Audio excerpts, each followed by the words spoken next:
Haluun, ettei oo mitään muuta. Ei jälkiä, ei muistoja, katkaistu historiaa. Haluun, ettei tarvi katsoa.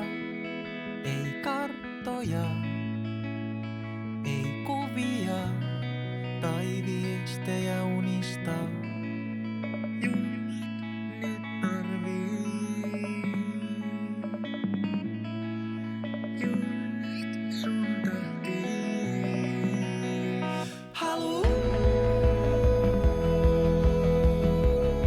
et käytät mua. Haluun, et voin antautua. Haluun, etten pysty juosta taikka piiloutua, kun meinaan tukehtua taas. Haluun, et käytät mua.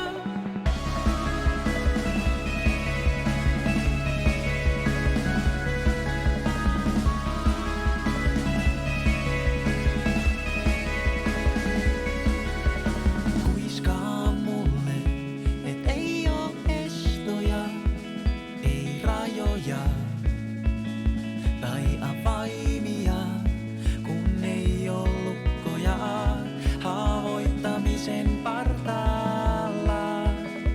Sydämet paljaana, huudan älä anna armoa, kun käytät mua. Just sun takia. Haluun, et käytät mua. Haluun, et voin antautua. Haluun, etten pysty juosta taikka piiloutua, kun meinaan tukehtua taas. Haluun, et käytät mua. Haluun, et käytät mua.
So far away,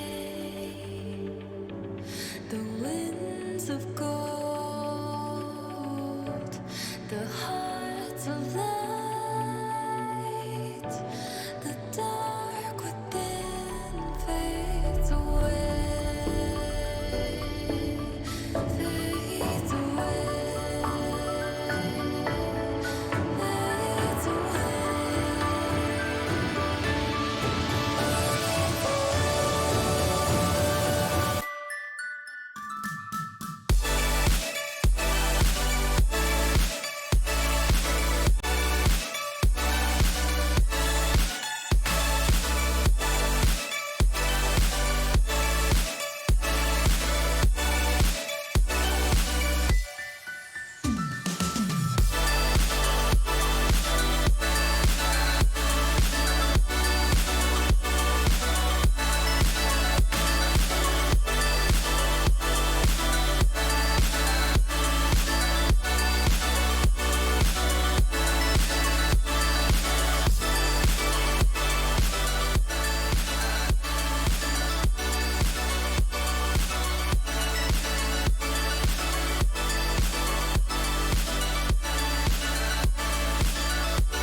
joined by Jag. We have the honor of welcoming you to day 2 of the Boston Uprising Collegiate Cup quarterfinals. We're going to be kicking off the day, Bay State versus RIT. And Jag, I am over the moon excited to be here, over the moon excited to see these teams, and just stoked to get into the series. But before that, how you feeling, man? How you doing? I mean, I'm feeling incredible. Like you said, day 2 of what's going to be a 3-day event. We do have those land finals ways away on April 30th. One thing to note is that we only have 3 quarterfinals here today. Unfortunately, Rutgers did have to drop out of the event, which means congratulations, UMass Amherst. You've already made it all the way to that land event on the 30th. We'll see you there. Who will you be going up against? Well, we're going to find that out here today in this matchup, and it's going to be quite a test for RIT because Bay State coming into this one, they are the #1 seed. But I think you and I are both very familiar with each of these teams. Yeah, without a doubt. Bay State, a team that I seemingly literally just cannot get away from. And sorry, everybody, I was trying to fix a tech issue early on here. Hopefully we've caught it and we're ready to jump into things. But yeah, Bay State, a team that, if my numbers are correct, I have seen 5 times at 5 different events in a month. And it's just like, it's not even on purpose. It's coincidental. I signed up for the event and I'm like, oh yeah, who am I casting? They're like, oh, Bay State. And I'm just like, again. But I love these teams. I love all 6 of them. And I know that they're going to give us a real banger performance tonight. RIT, it's going to be interesting, Jack, because I know some of these players. There's a couple names that I recognize from either a year ago or even longer than that, but there's definitely some faces that I don't know as well. So I'm really excited to see what this RIT, I believe, A squad can bring to the table today.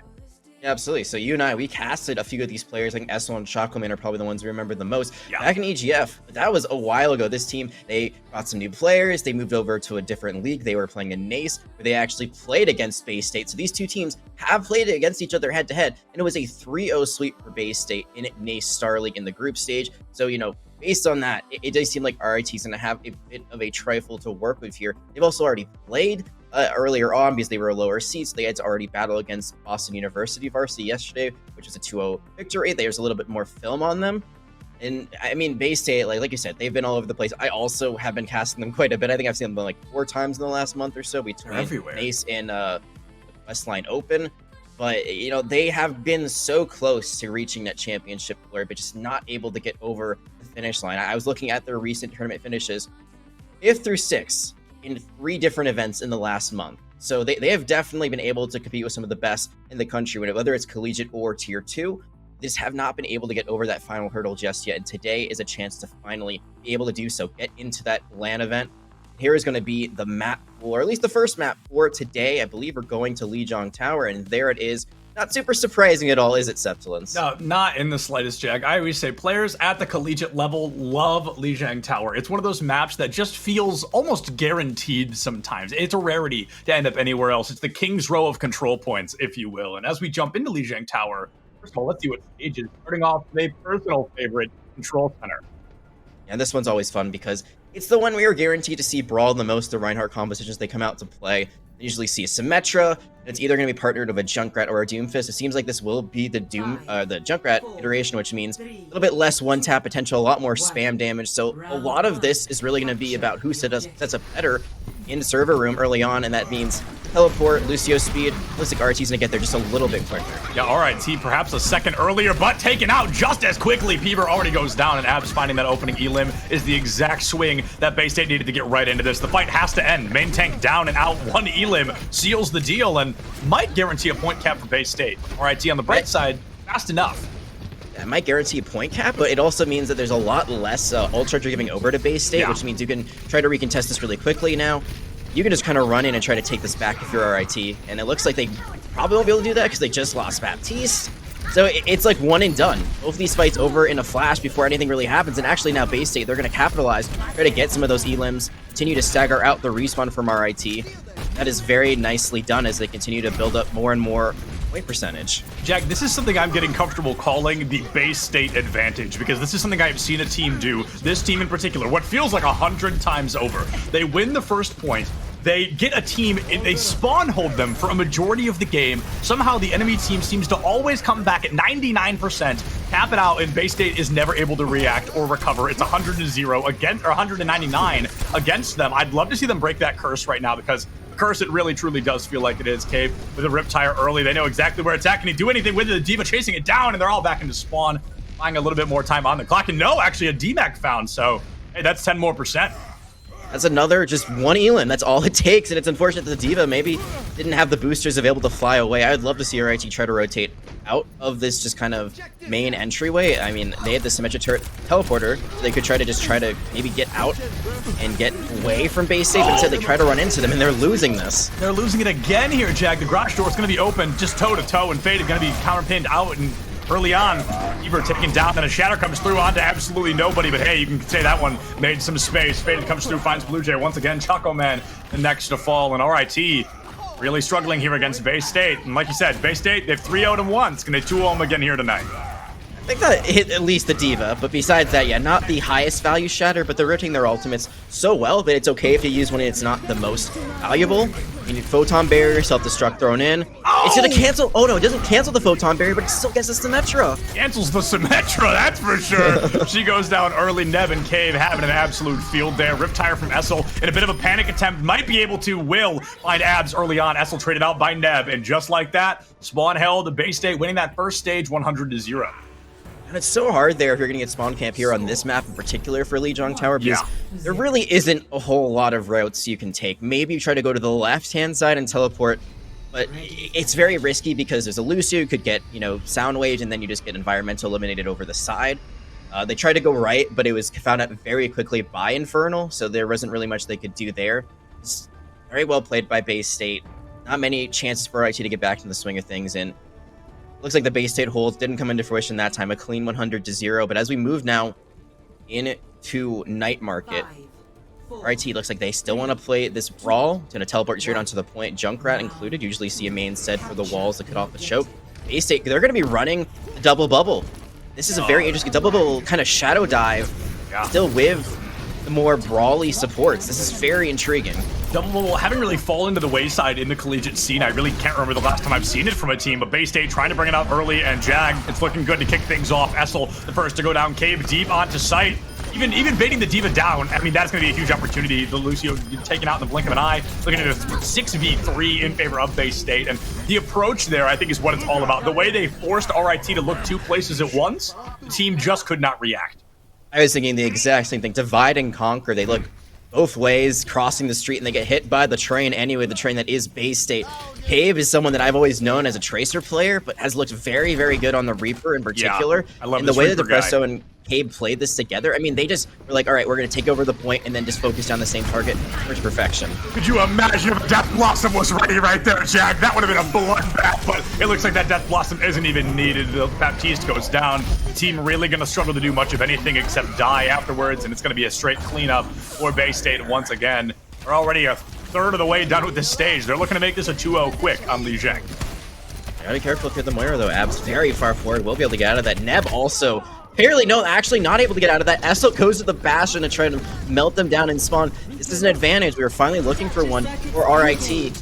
Can't get the Echo out, and Depresso's now duplicated into the D.Va. This is a very big distraction. Honestly, Depresso doesn't have to get a lot of value eliminations-wise. They're just killing time off the clock for the respawn. Already, Neb's back in the fight with that sound barrier. It's that divide and conquer all over again, Jag, and as every ultimate under the sun comes out, it's going to be working well in favor of Bay State. There's the Coalescence, there's the beat, there's the grab, and Infernal with a 4K to seal the deal. 4 turns to 5 in Bay State University. Scratch that. Infernal decides it is time to win the fight. Absolutely massive grab to come through, and Bay State a bit of an overextension in terms of ultimates, but they've still got a couple to work with. Positioning as well, but they don't really realize what they're doing on the side of Bay State. RIT, they take too long. They try to find that last elimination. Because of that, it's just all the time in the world for Bay State to be able to regroup. They do burn a few ultimates, but it's okay. They still have them like this Death Blossom. Oh, this Death Blossom. Okay, actually going to be huge. Going to force the beat out from actual early, and the Death Blossom tearing down the entirety of that beat, finding one Elam and a D-Mac turns to a triple kill with only 4 seconds left on the clock. Faded, not falling a single time, I believe, on Lijiang Tower. Bay State University going to be winning in a very quick 2-0 fashion here on Lijiang. Yeah, and I think this is kind of what you expect from the #1 seed, right? No they doubt. come in, they are looking incredible. They are, I mean, how much more dominant can you get? 200-0 on 2 control points. You lose only a few people on the way, mostly because of overextensions on their part, which really didn't cost them at the end of the day. Really glad we get to see this with our first hands, because that was just, wow. Grav, alternate fire click, amazing. But that was a fight where they were down a person. Just think about that. That was a Right. 5v6. And they're still able to win that because they just build enough time to re-engage. It's just so well thought out and played. A lot of teams, they try to do that. It's just going to be an instant mistake, instant devastation. But their Bay State, they show us why they're one of the top teams nationally in the collegiate scene throughout all of this past season. Yeah, to protect the world from devastation, Zarya comes in, finds elimination. Sorry, I'm not going to do a whole, thing, but I was thinking about it. And honestly, just a phenomenal performance from Bay State. As a surprise, like you said, to absolutely no one. A very impressive team. They have been, they will continue to be as we get further into this series. And I believe the map has already been chosen. These teams are just looking to streamline this series as quickly as possible. Second map, surprise again, to absolutely no one. That's Kings Row, and you just described Legion Tower as the Kings Row of Control, and I never thought about it like that, but I completely agree with you. It's almost always the default pick. Sometimes we see an Ilios thrown in there, but usually it's not going to be that. It's going to be these two maps if you get the choice, and I'm not surprised RIT is picking this because this is the map they played yesterday against VU Varsity. It was a clean hold on first point, a clean full cap on their attack as well. They looked really, really good. Pretty clear that RIT, although there is some flexibility, I have seen them play some Shadow Brawl or Shadow Dive, like the Divey Brawl comp. They usually just run Brawl straight up. Like, that is what they look best on. Essel in particular, like looking back, like 2020, 2021, and EGF was one of the best maze that we saw in that league. Has looked really good as well on Junkrat in general. They're not able to really show off that prowess.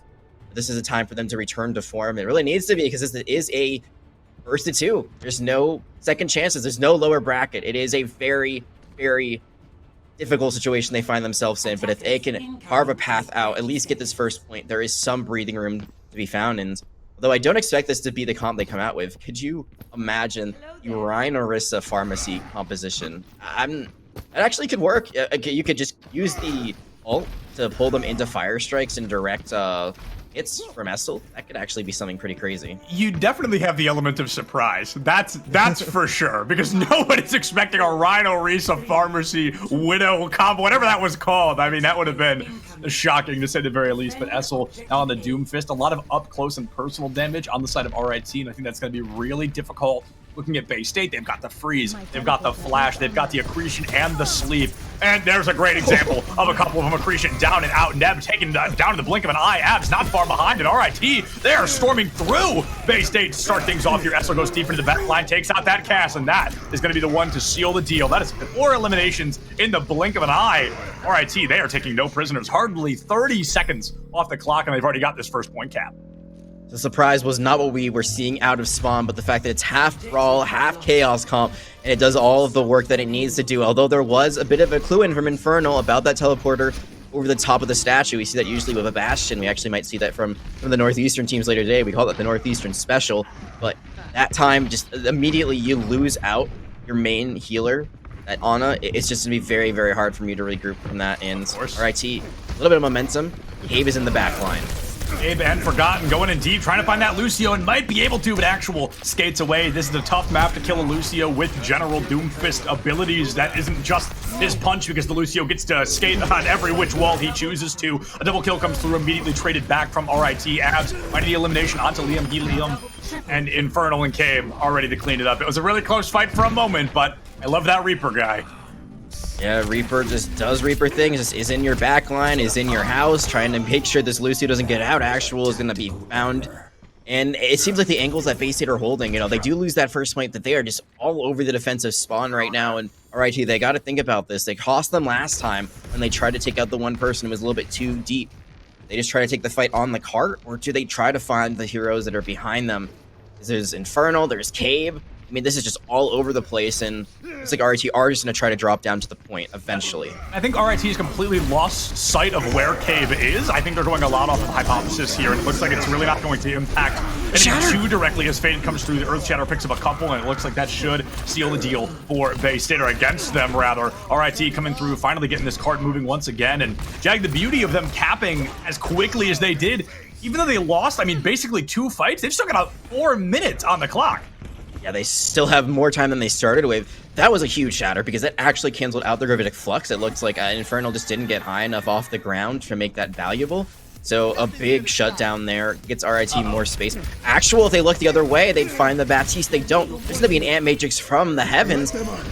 to be right behind them. What? Okay, a fascinating one, to say the least, but perhaps an effective one. Choco Man looking for an Elim, might be able to find one if he's lucky, but it's just not going to be far enough. Essel takes out Cave, and RIT, they've got the numbers advantage once again. How long can they hold on to it? If Essel gets in, that could be huge. They could find another Elim to really seal the deal, but Forgotten finds even half an Elim. It could really be dangerous against RIT. The beat forced out now from actual. Meteor Strike from Forgotten, I'm going to assume to get out. Very low HP, Abs going down.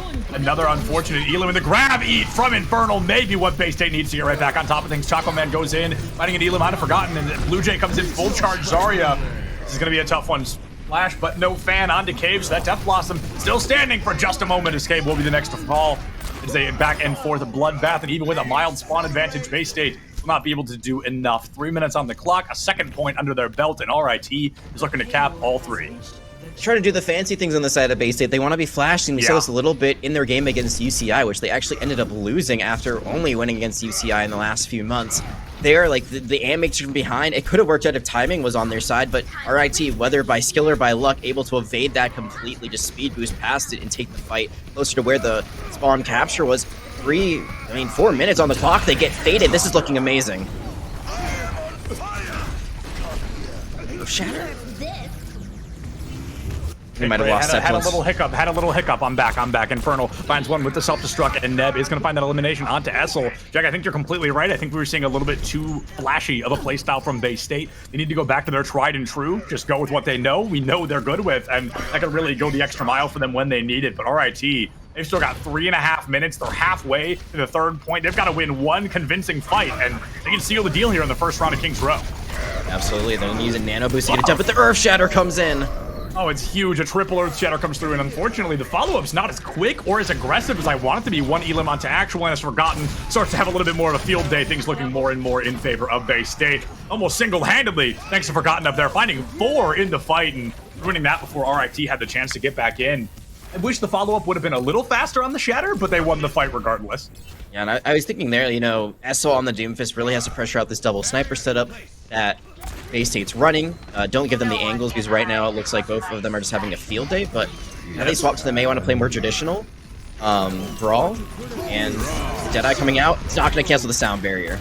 No, it got close. It got real close. That was a nail-biter of a situation, but Abs finding the Elim onto Peeber. Whether that canceled the sound barrier or not, this fight's practically over. RIT, the team definitely smart enough to realize it's difficult to win a fight without a main tank, especially without that shield online. Peeber right back into the fight, and Bay State pushing every single inch they have. I mean, you're really trying to find the opportunity to stall out RIT and spawn for 143 more seconds. A single Shatter comes through onto Neb, the bomb not far behind, and it looks like it's not going to be able to find much of anything. A lot of trades back and forth. Choco Man takes out Forgotten. Faded finds the trade onto that Cassidy once again. Cabe takes out one. It's still looking at those trades back to back to back here. 2 minutes left on the clock, and nobody has the fight advantage yet. He just continues to get into these crazy flank positions. Yeah. Characters usually don't flank with. I mean, Hanzo, I guess you can flank with. He does have that extra just kind of hop he gets.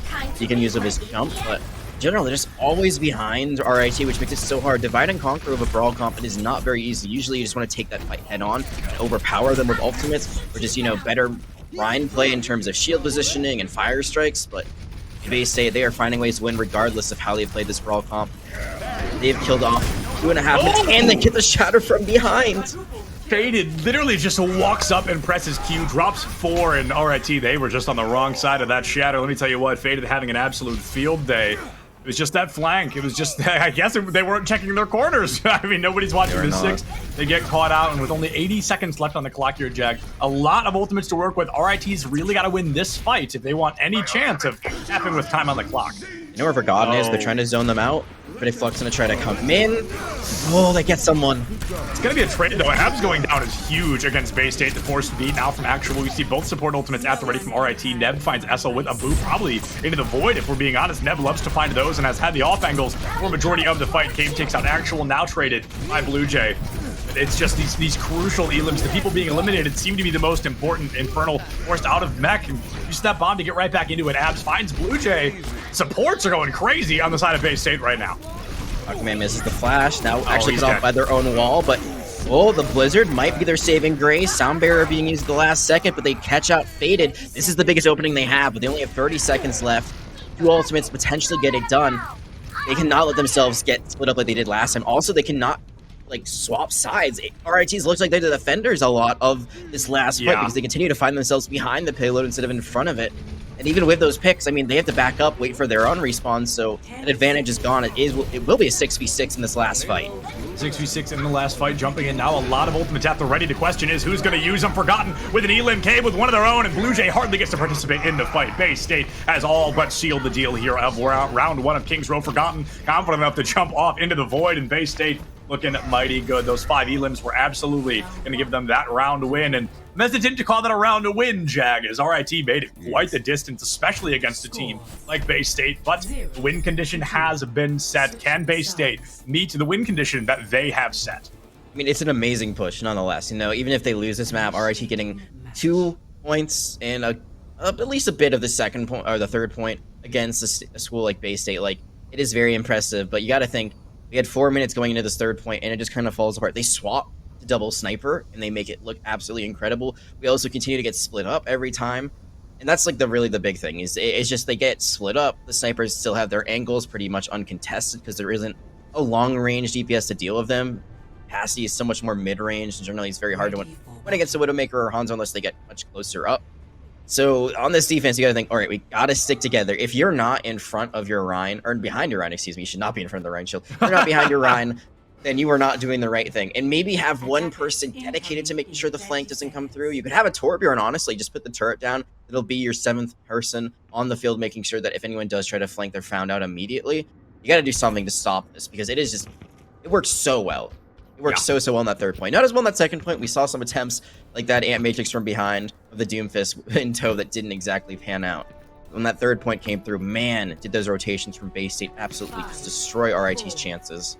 And Bay State giving us a tried and true. I always call this the Bay State comp because I love the Nano Blade. It's something that we really don't get to see often. Forgotten tries to bring it out, and I've definitely seen this comp a bit of a coin flip, either very successful or not successful in the slightest. And Forgotten gonna be kind of living up to what you accidentally said, Jag, living in front of that Reinhardt for a majority of the matchup here. And it really, like I said, could work well, and it could cost this team pretty early on. A massive sleep from Abs puts down Essel for at least a moment. The Elim now onto Actual, using that Lucio. Doomfist not far behind. Cave going in deep, finding 2 Elims. That should win the fight for Bay State, but as Infernal goes down, that's one of the shields offline. Forgotten seems to be going down next. It's a 4v4 to the highest degree, a massive spawn advantage coming in quick for Bay State, but they've got to capitalize off the back, and Cave looking to do just that, taking down Choco Man early, trying to find that back, but falling a little bit short. Faded has now fallen as well. Not even a full tick on the board, and Bay State struggling to win this early fight. Nev finds an Elim before they are taken out on their own.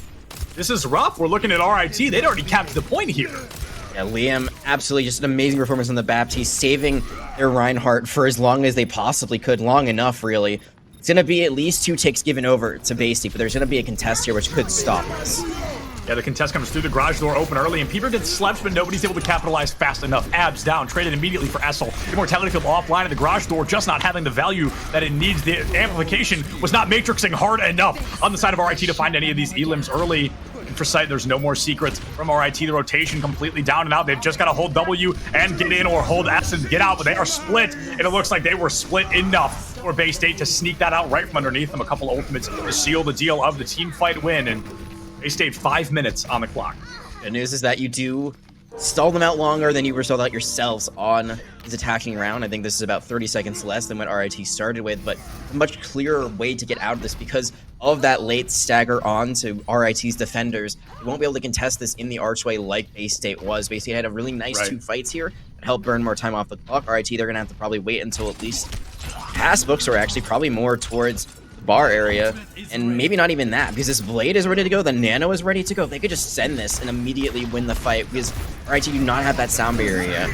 Yeah, they know there's not a sound barrier. No Nano. There's not going to be one for a while. No Nano, but there's the Blade. It looks like it's still going to be able to find enough value here, Jack. Taking out that Baptiste is kind of the real objective. At the end of the day, that's what you're looking for, taking out the supports with that Blade, and doing that is going to be massive. They commit the Nano still, just not onto Forgotten, so definitely a weird play from Bay State. They used every ultimate they had, and going into this next fight, RIT absolutely has some ultimates to use. Yeah, what happened there was that Abs was looking for it. They actually just got flashed before it could happen, so the flashbang comes in, Choco Man, they end up using it on the Rhine to secure the fight. I mean, they are just getting so much progress that they probably think this is absolutely worth it, because look at how much space we've built for ourselves, but still have to win this fight out before the fight's taken.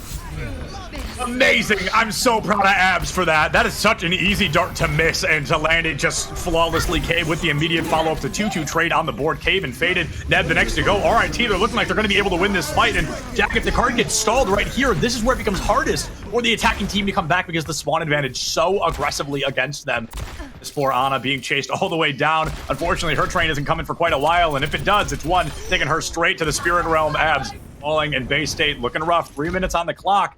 And RIT clutch this.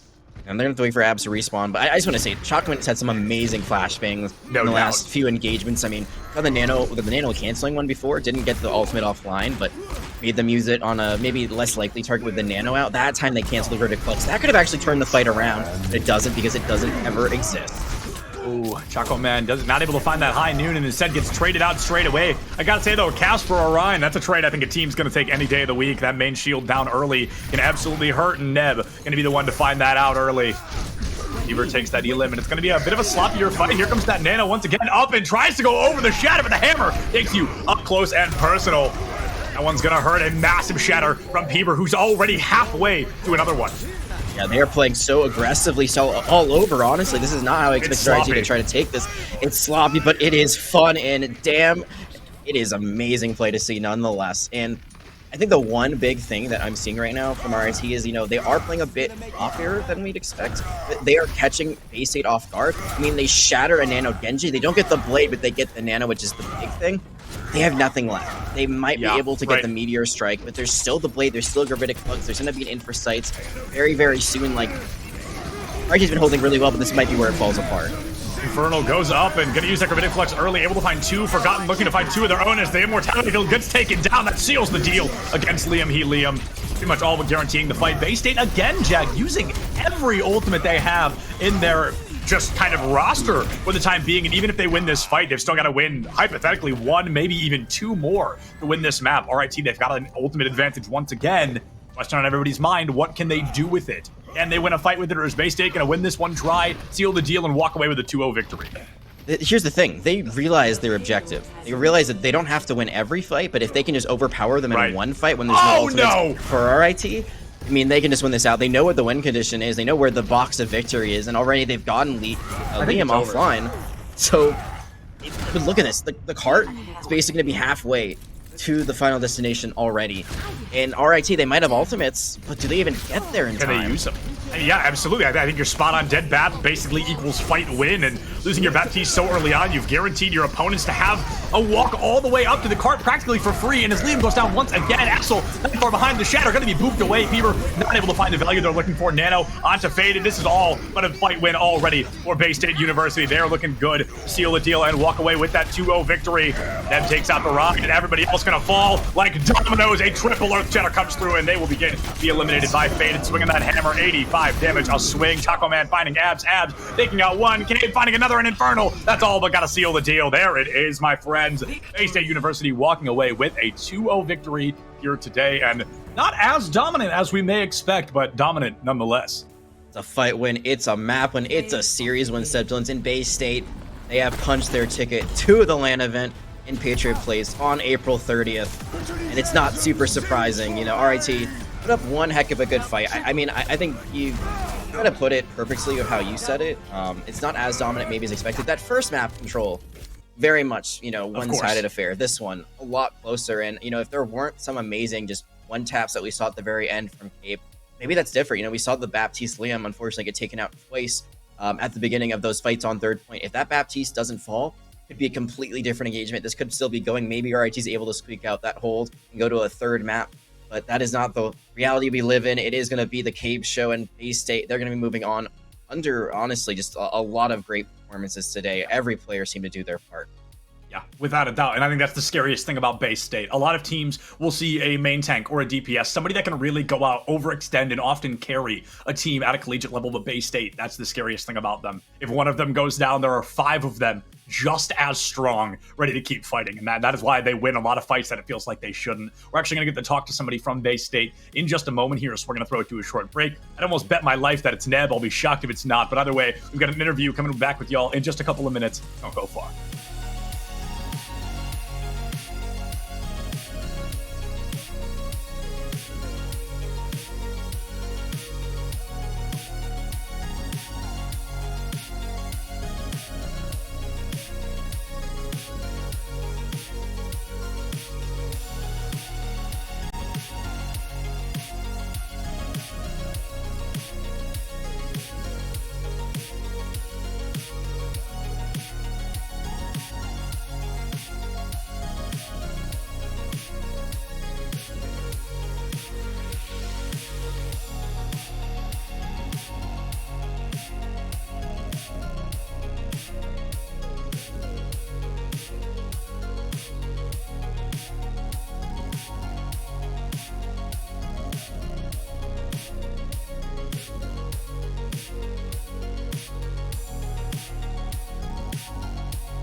What is going on, all you tank healers and damage dealers? And my life remains intact today. I was correct. We are here with my man Neb once again. We got to get him a little plaque, like Neb's box or something, because you are always hanging out in these interviews. Neb, I want to ask, a great win starting the day off. You guys have secured a victory. This is really exciting. This is your first time here in the kind of whole Boston matchup. So how does it feel?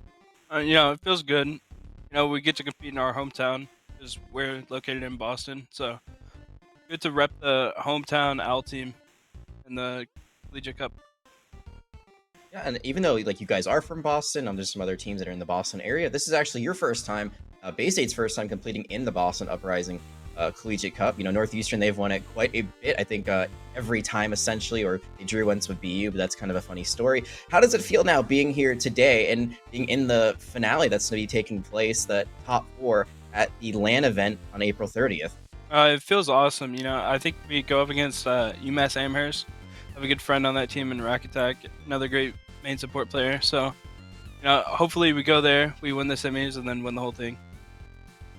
It's going to be a great matchup to see. And I got to ask, there's been a lot of great matchups, a lot of great tournaments going on throughout April. It's kind of the wrapping up of the collegiate season for spring 2022. How does it feel knowing that you're going to be able to compete on LAN against those teams in person? It feels good. It's going to be like, it's obviously a great LAN and everything. And then we have another LAN the next week where we're traveling down to Atlanta. So back-to-back weekends, LAN events. It sounds like the best 2 weekends of the year. Yeah, that's going to be some busy weekends for you, my friend. That is going to be some awesome events, though. Nev, I just want to ask, generally, one more question for you. Is there anybody you would like to give a thank you or just a shout out to while you're here with us? Always my family in chat. A. Burton 5413, my mom, my number one. Pop 1963, my grandpa doesn't know anything about esports, but has always watched me in sports and everything. Whistles on the crowd, so I know he's doing that from his house.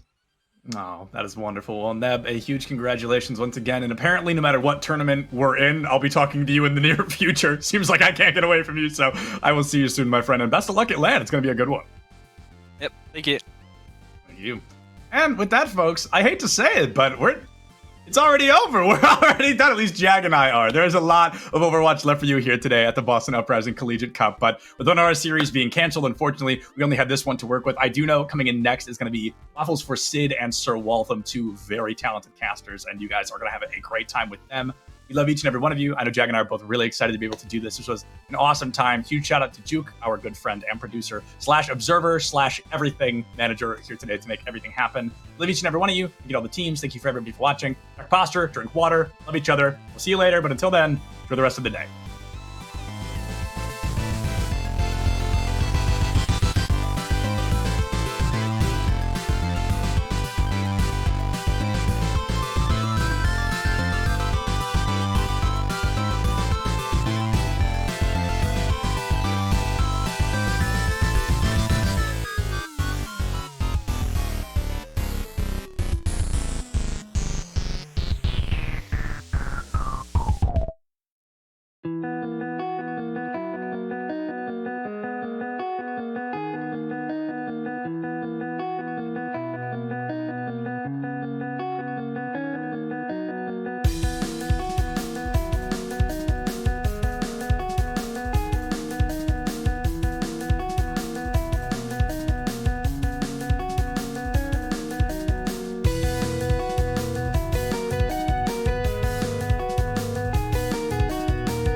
Take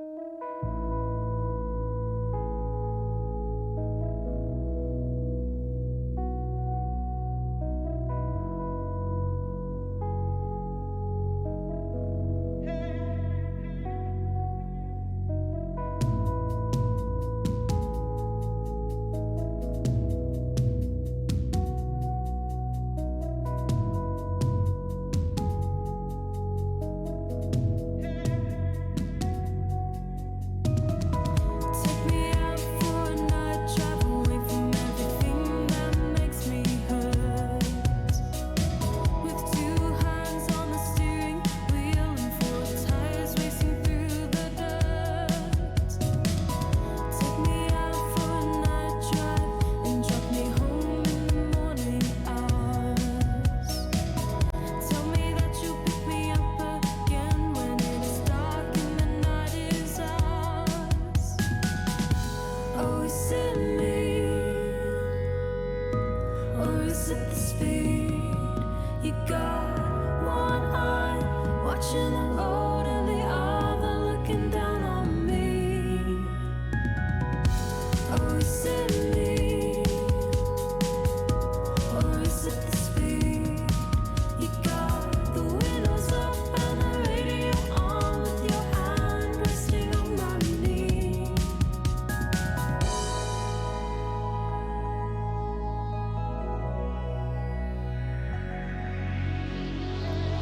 Take me out for a night drive and park your car along the evening coast.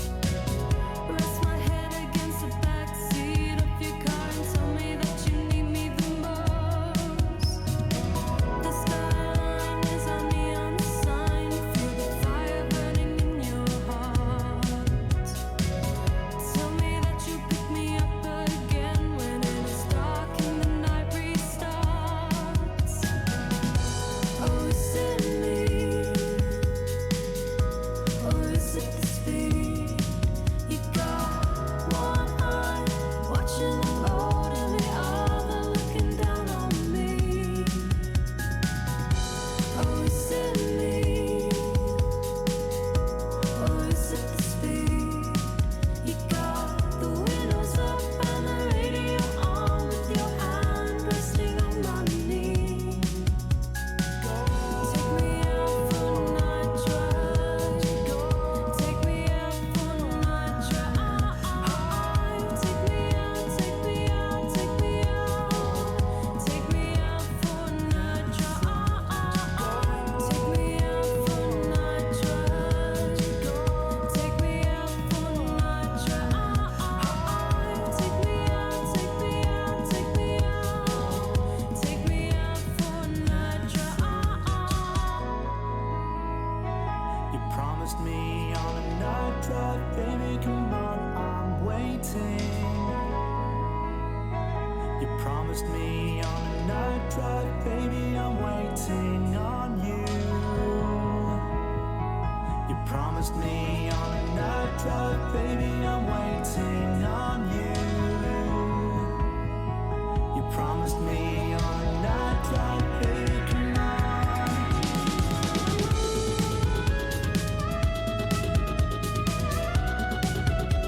Waiting for you.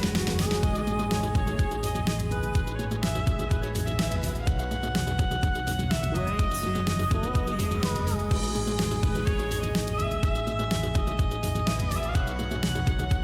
Waiting for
Hello, everyone, and welcome back to the Boston Uprising Collegiate Cup.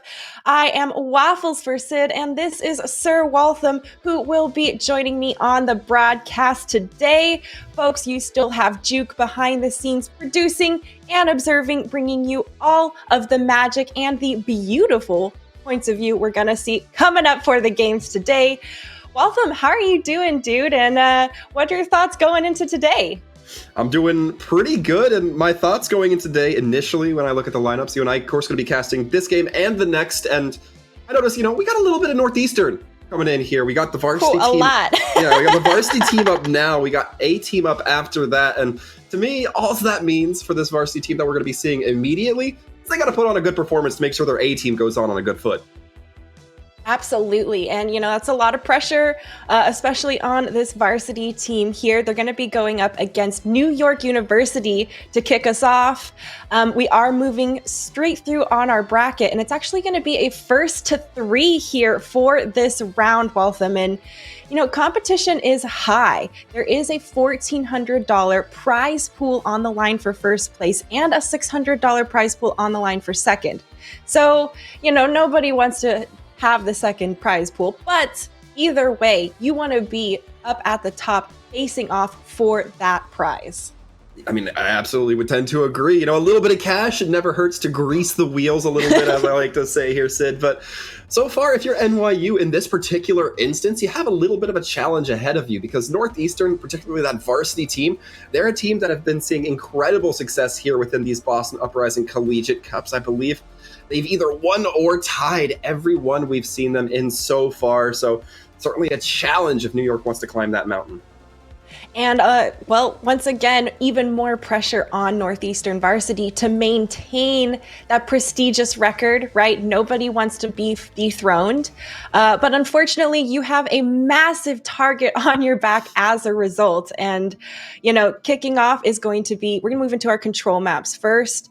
The higher seed team is going to be the team that chose this map, which, Waltham, I heard Septilin say this on the broadcast earlier. Lijiang is the king's row of control maps. It certainly does feel like that. I know, Septilin's and Jag, we're talking about EFG. We're also within that group. We see it all the time with collegiate teams. It's kind of a little bit more of a fundamental map where you get to see a little bit more of a broad mix, a broad blend of a bunch of different kind of styles. You have Gardens, which it looks like we're going to be going to first, where you can go a little bit divey, a little bit floaty with it. Then you have that command center where you get a little bit brawly, a little bit more smack heavy. Yeah. And then you have Night Market, where we see a couple of different strategies come through. Sim's been really popular in the last couple of years, and very interesting to see. There's a lot of, open ground here on this one. And I love We're having fast rollouts. It's control. Everyone always wants to get to the point quickly. Love is Rage going to be flipping over to that Tracer, though, after everyone goes ahead, moves out of the point. And, well, an early pick already on to Northeastern Varsity. Still some exchanges back and forth, and it could be anyone's chance to go ahead and take this point first. Northeastern wants to continue trying to put pressure and hold this point, but New York wants to try and encircle them. They're trying to continue taking them down from multiple angles, but Northeastern still holding this defensive point and now slowly capping the point, Waltham. Yeah, and right now NYU looks a little bit indecisive. We saw that Wrecking Ball kind of have to backstep a little bit, and they're trying to get those shots in with the Discord, but the focus isn't really there with their team. Got some big picks coming through also for Northeastern, and well, this is going to help them re-solidify this defense on the point. New York gonna have to find a way to break through or maybe break around. And so far, I like the concept of using this Sombra, especially if you're anticipating that ball, a very vulnerable target, as well as the Zen, but you have to be able to get in there and coordinate with your team. NYU right now not quite going in as one strong, decisive unit. We see those supports kind of play in the back end, and that ball might take advantage. 4 people and then a 3 people EMP'd. Both Sombras having the same idea, but it's going to be Claire coming up, avoiding the EMP, having the Transcendence online, and that is going to help New York continue to stay in this fight. They committed their rally on top of it, but Northeastern just continues to try and push and aggress into their face. Self-destruct does manage to clear Claire in the end, and ooh, Bonesaw just missed it by that much, swimming with the fishes now, and that is going to be Northeastern holding this point and, well, trying to continue. It is guarded here on Lijiang, and there's a lot of room to stall this out. There is, if you're New York, you might want to just decide to take a little bit of a back step, regroup yourselves, allow for that calm moment, because you look at Northeastern right now, they have a couple of ultimates. NYU also going to be coming up with them soon, but the Transcendence is going to be one less than Northeastern has for last fight, or for next fight. Gonna keep Northeastern even stronger on this point too. The Pulse Bomb eaten! Scoop says no thank you there, and that is one more resource taken away from New York, and such a good vision coming through from Scoop. I mean, you gotta be ready with the DM before the Pulse Bomb is thrown, Waltham. Really do. You got to be prepped and have it in mind. We're going to be seeing the rally coming from Northeastern, but going to be met with the EMP. None of it ultimately matters. There's not really too many people from New York able to touch the point, but a great start for the varsity team here. Definitely a really good start. And, you know, New York seemed to just have a constant attack onto this point, trying to retake it. And, you know, I think maybe slowing down, doing a really strong, full regroup might have benefited them. Yeah, you think that New York kind of, I used the phrase, or I implied, you know, a little bit of discoordination, uncoordinatedness. I don't know what the word is, Sid, I'll be honest with you. But, but either way, New York just kind of having trouble getting themselves all collected here. And that's going to be even more essential as we look towards that Symmetry, trying to get in there, get those teleporters set up, but still with the Sombra trying to get those hacks off. Yeah. Oh, yeah, that is definitely going to be big, and I'm really excited to see Neats on this Doomfist. The one-hit potential coming through is always so devastating, and in this small room here on Control Center, you don't really want to jump into a Doomfist, right? There's tons of balls he can slam you against, and, well, pushing you off the edge is also another option. He is getting really aggressive, though. 24 health and punished for it! The backup is there to help out Claire. She does go down in the end, but New York trying to do their best to mitigate Northeastern. This Symmetra on Woe is Woe charged. And I want to give some credit. Neats ultimately took the drop there, but we're already seeing some great set plays coming out, because the teleport into the charged Doomfist punch. Doomfist charges up, goes through the teleporter, then sends it through. I love seeing that. New York got the point for a moment, but it's more about winning the battle than the war for New York in that fight. New York definitely has quite the war, too. We only have 10% and counting for objective capped so far, and Northeastern is continuing to be, just so aggressive, Waltham, pushing straight into the chokes, not letting New York set up one bit, but, well, I guess they allowed them to set up on the point regardless. Just a little sneak back there, though. And if you're New York, you could look at that as a positive. You didn't allow for that continual tick up from Northeastern to really go into full effect there, but you haven't really done much to win the fight and hold the point in itself. A nice Earth Shatter kill is going to be coming through. We'll see what it gets. Scoop goes ahead, continues to engage. They also have the Primal Rage online. Waltham, he can free fire all day. He can be as aggressive as he wants. He has got a lot of resources online to bail him out. And that was close. Almost found out there, Swift. I like saying that Swift got hit by the dodgeballs coming in from Sim, and so far didn't result in any kills. And in fact, the EMP is going to go out dangerously low, but the pulse bomb's going to be getting one as well. It is an exchange back and forth, and Claire's trying to keep everyone topped off with this trance. A huge boop coming through. Bone Saw taking people down and cutting them to size. Now it's all about New York trying to mitigate the members of Northeastern. They need to take this point back. They're at 69%, and New York is slowly approaching last fight territory if they don't take a stand. I was talking about New York kind of looking a little bit uncoordinated here, but so far it seems like that's been at least a partial contributor to a lot of these fights, and we're seeing the cleanups come through. New York's going to end up with quite a few ults in pocket, but needs still continuing to try to stall out point as much as possible as a diva. I mean, play for time. It's control. It's one of the few times you actually want to do that, and it's beneficial. Otherwise, you're just, resetting the other people. You're feeding other people's ultimates, and not what you want to do. New York is going to have a few things to try and defend this. Mainly another EMP online already. Waltham, this is intense. There was one last fight, and it's ready on online. They're gonna have a rally here. Eeyore going ahead, taking the initiative, and a trance being stacked on top of it. Minefields thrown, self-destruct. Northeastern has thrown every ultimate they have. Pulse Bomb online for them now, and they have been able to fend off Northeastern for this push. Wow, yeah, that was incredible. Both supports, actually, for both of these teams, getting off those crucial abilities. Claire, to be able to use that Transcendence. Timid not getting hit by the EMP from Swift, allowing themselves to hold their team a little bit longer, but that's a little bit of Northeastern Varsity's detriment here, as now they're not going to have it for next fight. And that progress continues ticking up for New York. Northeastern probably going to want to be a bit more swift in taking these fights. We have an Earth Shatter online for Sklee, and I am excited to see where it's going to go. There's the points being capped. Northeastern managed to go back and put the pressure on the point. Sklee has Shatter there, finally goes ahead, uses it there in the backline of New York, and that is going to be Northeastern opening up the gates for them to take this point back. It's already 92% for New York, and now Northeastern has possession. They have to hustle if they're going to do anything to try and contest here, and I'm not sure anyone's going to be touched. Love's got it here. The touch at the last moment, trying to keep the game alive and keep the pressure on. This is the make or break moment here as Northeastern's at match point. Overtime bar triggered, and Waltham Scoop has self-destruct.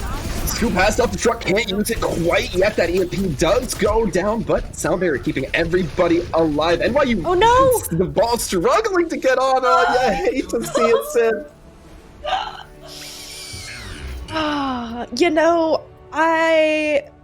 I feel bad right there. We saw the Hammond trying to make it through the window there at the end. That was definitely the attempt you want to do, but it is tough to shoot that slot. And, well, Timid here putting in some great work. Look at this. And you can see him. Bye!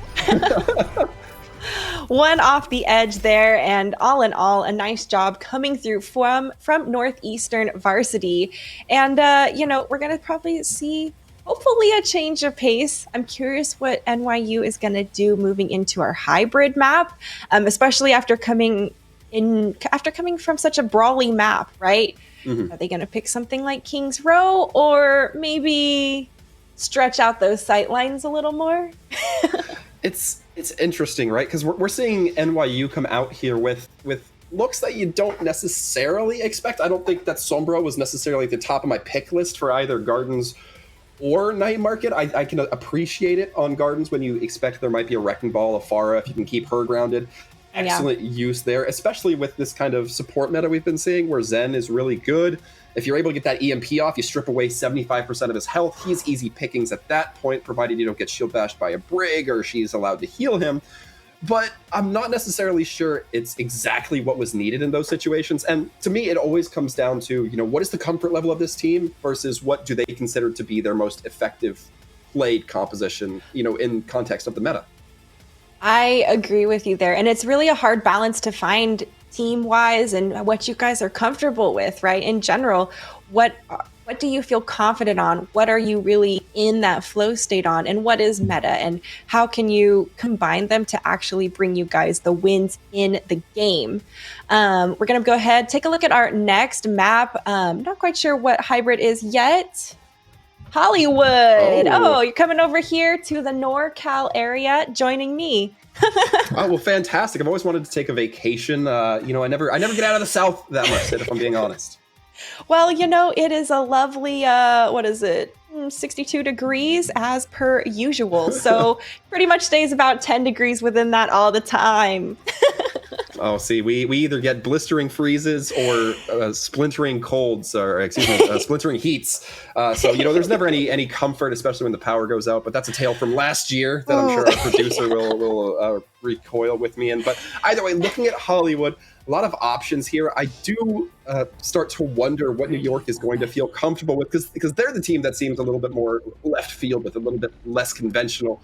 Yes. They are going to be starting off on the attack, as we can see here. So they'll have a little bit more time to consider, contemplate, maybe if Northeastern shows a little bit of their composition early. You can see exactly how they react to that. Don't anticipate that to be the case, but Northeastern not exactly coming down here with a traditional look either. It's going to be the Sombra as well. I guess the Sombra pick, they decided that was a good look from New York as well. Well, there was a lot of value coming through from the Sombras, although I gotta say, Claire was very mindful of when Northeastern had EMP online and did dodge the EMP the majority of the time it was fired. So props there, not easy to do, especially when you're the Zen. You talked about how devastating being EMP'd as a Zenyatta could be. So I'm excited to see her now on something a little tankier, a little bit, we've talked about Baptiste being a DPS for a reason. It's a lot of extra damage potential, and Neats might need to be a little bit more careful as a result. New York already pushing through here in this choke a bit, and taking a bit of damage. Claire does go down early. Neats just picked her out of a crowd and said, nope, no main support for you, New York. And that's kind of exactly how you should be playing if you're Northeastern varsity with this composition. You have the ball, you have the signal who can deal a lot of damage, and then you have those tracers and sombras who are specialized at picking people out. But again, we're already seeing the chaos break through here, Sid. I like how preemptive Northeastern is being, too. They're not even letting New York get set up here before this choke point to try and push through as a full group and a full collective group.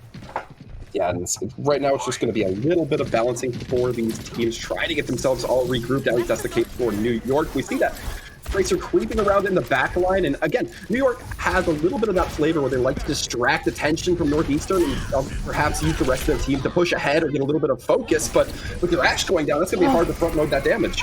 Man, whoa there, speaking for himself with his gamer tag. He was capitalizing really well on all of what of Sklee was doing on that Hammond. I mean, they have Minefield online as well to zone out New York even more, but the communication coming through and the follow-up that Northeastern is doing on those people who have been zoned out a little bit or pushed to the edges. As soon as Sklee does a drop, there's the follow-up from Woe with the main clip. And now we are just taking a moment. Northeastern has a lot of ultimates to use here. New York, very close to a lot of theirs as well, but that Wrecking Ball can slow down the tempo of New York, and with the team that plays as chaotic as New York, I'm not sure if exactly what you want. Mine's going into that small room, exactly what I'm talking about. And that is a tough one to try and bail out of. There's pretty much nowhere you can go that is safe, and with how much in-your-face aggression Northeastern is continuing to show, literally punching Bonesaw in the face for a kill, they're going to continue holding this point strong, and there's now only 1:30 left on the clock for New York to push. And for Northeastern, that is such a good investment of that minefield, because you have the rally from New York coming out. You have the amplification matrix that came out. And because everybody has to either back out or push through that small room, you can't take full advantage of the entirety of both of those ults. Once again, Flip trying to go up against EMP with the rest of their team to save life. Man, and going up against EMP, Waltham, that is not a sentence I ever want to encounter. We've done it multiple times in our games. It's tough, and I mean, this is a game where your abilities that make you special is why you bring value. EMP takes that away. No! Caught! I actually thought Neats was going to get the kill onto Swift, but this is a great opportunity for New Yeah. York if they can keep pushing through. They have Bob as well to put extra pressure on the point. Nice dynamite going into the back line, and the flux coming through from Isaac, even more pressure onto Northeastern. That over-aggressiveness coming through from Neat was exactly what they needed to kick open the doors. They're taking the point now, and with only a little bit left needed from one tick, they are going to go ahead, unlock the payload, and it's going to start cruising on. And if you're New York, no better time than now, because you needed it towards that final push. It was looking a little bit hairy there, Sid, if I'm being sincere. Yeah. But right now they're leaning into this fight. They're going on a little bit of a chase from Northeastern, and I'm not sure that's a scene that Northeastern necessarily wants to hang around in. I know it's not what Spectre wants to be. Man, and you know, I don't know what's more classic Overwatch, capping the point in overtime or just in the last push. It's both happen so regularly, and that clutch element that can be a presence on teams, and that over aggression that comes from the confidence is many people's downfall. You have to wonder, aside from Neats going down, Northeastern committed a lot of ultimates. They're going to have a lot here, but I want to see them have that reservation to not blow the whole stack this time around. We're already seeing the rally come out. Really? And hacked alone! Oh no! Eeyore caught Allow. She's getting some resources, but not enough. Needs has her number, continuing to just berate both supports from New York. And honestly, some protection probably is warranted in the backline for them. We've got this Bob now trying to make some more space here for New York, but the minefield is denying a ton of that, Waltham. Such an uncomfortable spot to be in, stuck in between a minefield. That Sombra forced to translocate away. We'll see if it turns the tides here, but NYU, again, fighting this very chaotic style that Northeast are not quite prepared for, I think. I was surprised about the rally commitment too, but that aggression was definitely what New York needed. They were able to push Northeastern back, and, well, the cart still not quite as far, but there is a minute left. EMP is basically waiting here on the high ground. Look at this, Neats. Who is going to be the victim? How many can he catch? And how is Northeastern going to capitalize? Neats doesn't even need to use the EMP. Timid forcing pressure onto Isaac, and because of that, they're able to be taken down, still holding that ult in pocket. And Swift getting followed up. That is a little bit uncomfortable if you're on the side of Northeastern. Neats right now, Sombra, not the traditional fragger we expect, more setting up for utility, but pretty effective now. Yeah, very effective there. And now Northeastern is set really prettily to go ahead and defend this here for the last 15 seconds online. They've got Minefield to zone New York back. They've got Self-Destruct to zone New York back. And New York has to push into, I mean, that's 6 ults. I don't have to go down the list. It's 5 seconds left, and it is now or never. And this is the time. Rally is being committed here early by Northeastern, keeping everyone nice and tanky during this fight. And, well, the EMP does go ahead. It only clips both supports, but holy cow, its work is done. There was no heals coming through, and more people getting melted one after another. Northeastern holding this point here on Hollywood just before the second checkpoint. And if I'm being objective towards New York, I don't think I hold losing that fight against them. It would take a massive bundling of the bag in order for the Northeastern to not win that fight with such a short time bank, so much pressure on New York with all their ultimates in pocket. I mean, you talk about all the fights before that as much as you want, the setup, you know, whether New York needed to use ultimates they used, but in the end, when it came to that last fight, that's what you would expect. Northeastern's been doing a good job as well at, you know, not pushing, not using all of their ultimates all at once. We did see it a little bit on the Lijiang Tower, and we did see it come through from New York a bit, but all in all, I think both teams during this Hollywood map did adapt and did slow down some of that ultimate usage. Obviously, like you said, New York has got quite the uphill battle, but they're going up against the returning champions of Northeastern. That is, I mean, it's a tough seed. It's a tough seed to get caught here.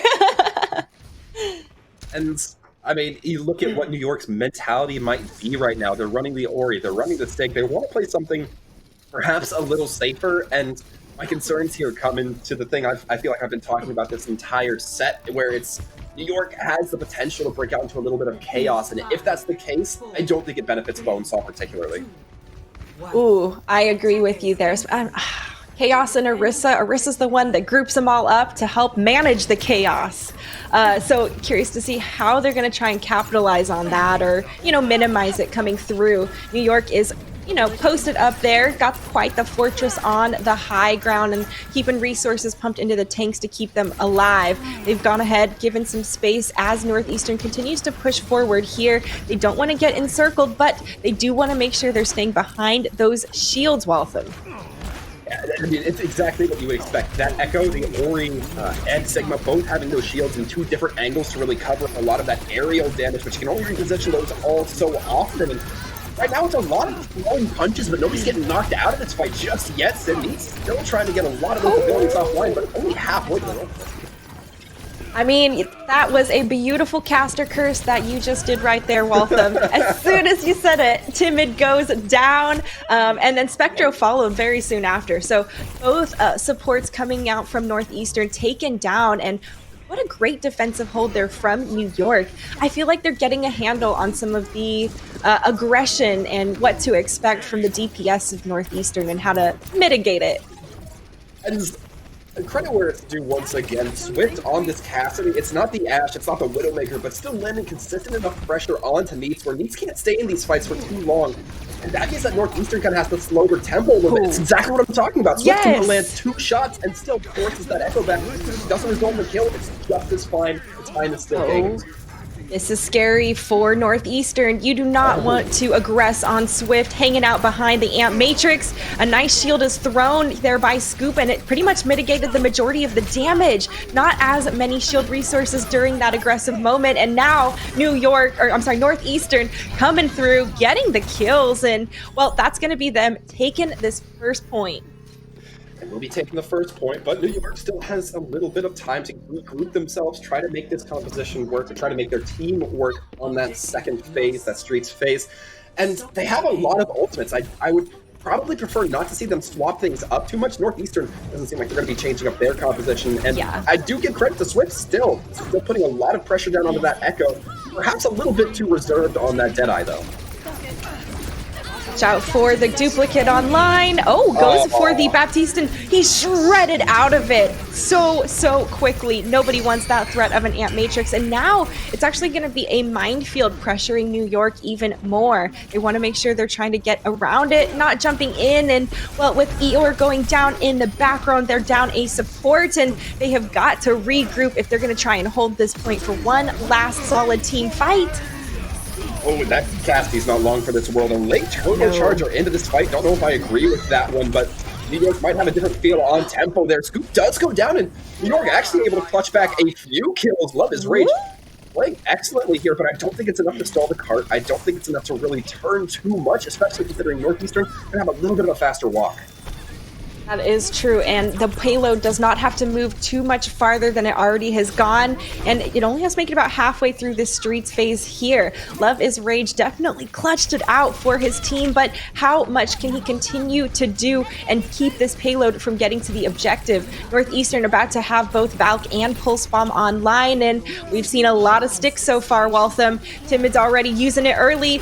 Support your supports, gotta keep them alive, keep them in the game. And, well, with Woe going down early, New York is up by 1 man. Can they continue to hold this payload? There's still 2:40 on the clock. High noon reload coming through, and Swift still taking so much damage, trying to take down the Echo. Not quite able to get those shots, but Waltham, the payload is almost there at the point.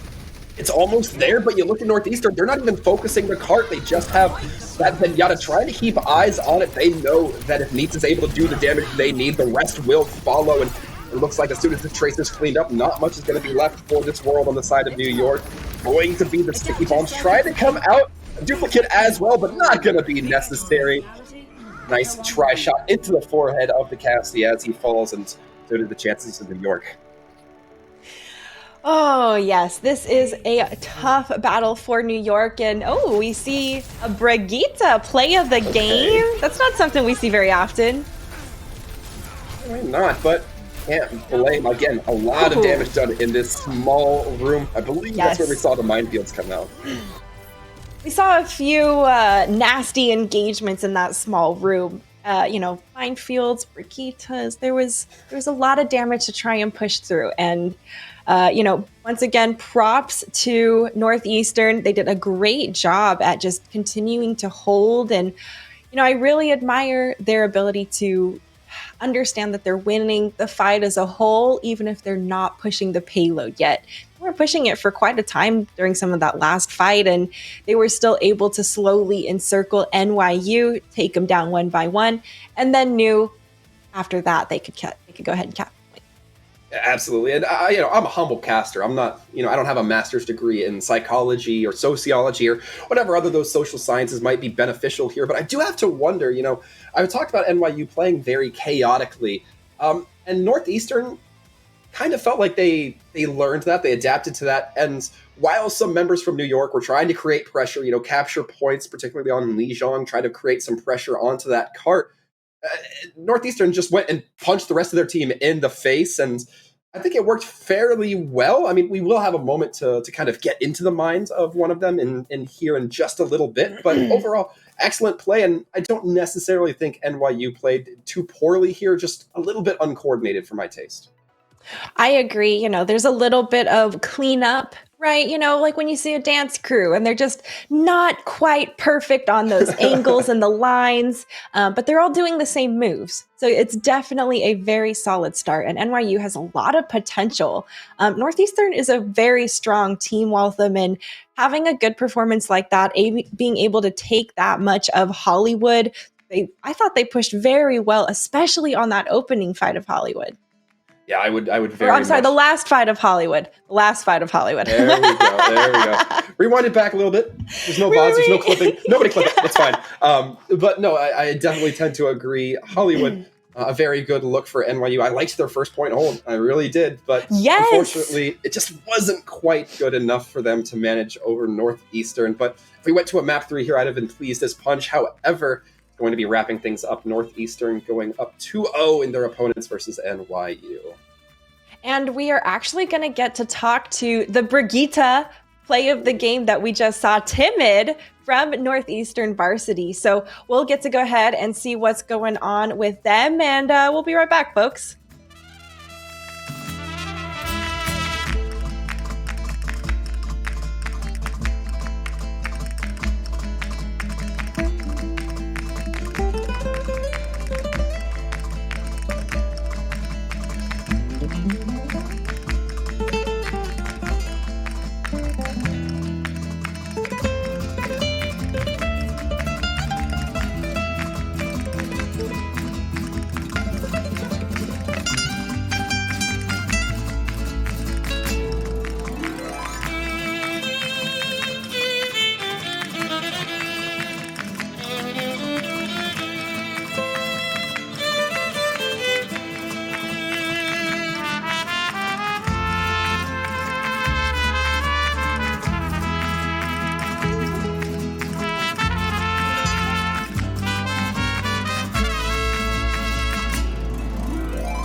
Hi, folks, and welcome back to the Boston Uprising Collegiate Cup. We have with us Timid from the victorious team of Northeastern, the varsity team over there. Timid, thank you so much for joining us, and congratulations on your win. Yeah, thank you so much for having me. So, obviously, you guys have just come fresh off a win, and that means you're going to be going into the finals at a LAN.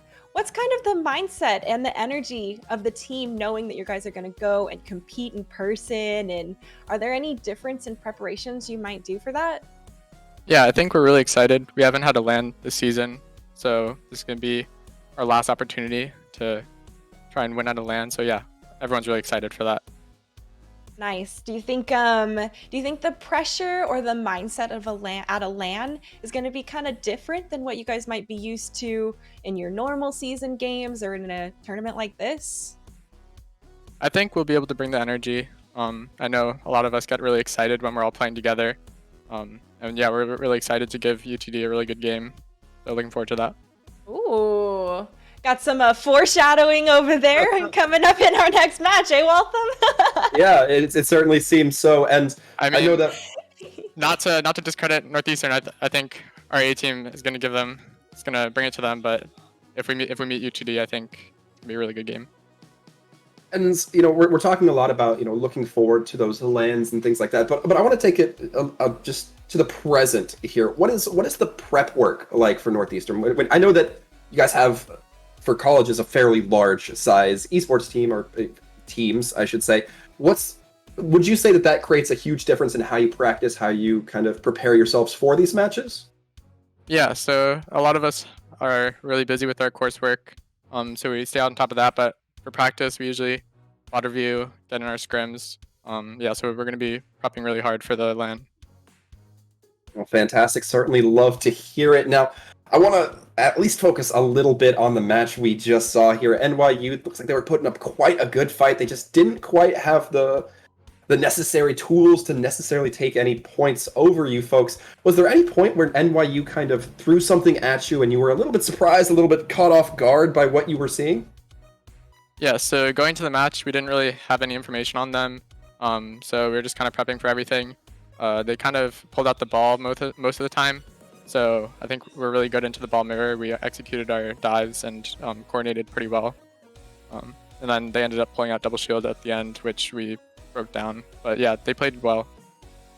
Yeah, you'll see no complaints from Sid or myself about what we saw out there. It was looking very good, and had a great time watching it. Timid, once again, thank you for coming in here, answering a few of our questions. And before we let you go, do always give the opportunity for some shout-outs, so the floor is yours. Yeah, sure. Shout out to my family. Shout out to my teammates. I think we worked really hard today and played really well. Shout out Temporal, our coach. Couldn't do it without him. Yeah, shout out to everyone from Northeastern watching. Yeah. Alrighty. Well, thank you so much. Yeah, absolutely. And, couldn't do it without everyone there, from you and the team. And thank you so much for joining us, Timid. We look forward to seeing you in the finals, and good luck in your matches, dude. Yep. Thank you. Well, folks, that is going to close out just this match of Overwatch. We still have one more to determine who will be joining Northeastern Varsity in the finals. We are going to see Northeastern's A team go up against UTD coming up next, folks. So don't go anywhere. We'll be back.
sunlight's gone away. My battery packs are depleted. The skyline's on fire again. And I see it all the time. How can I keep it going? Sending on a new day just tells me that I need you tonight.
When I took the step, was I moved by lust? Was I moved by faith?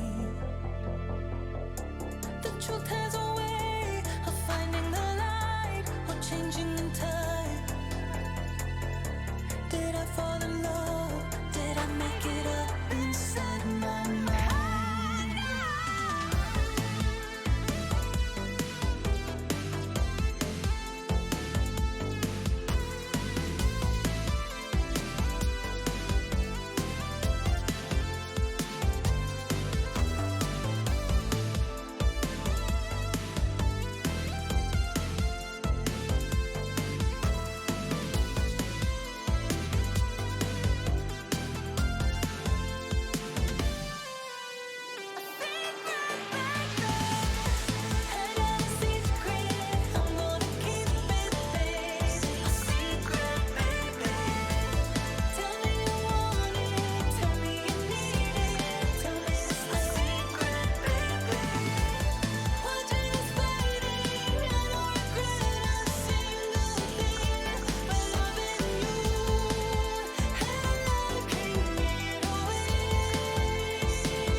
Baby's truly blue, and I lay awake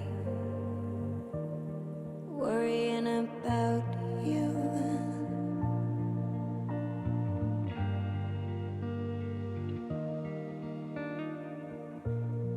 always gone too soon. Why do you think that I'm writing about you?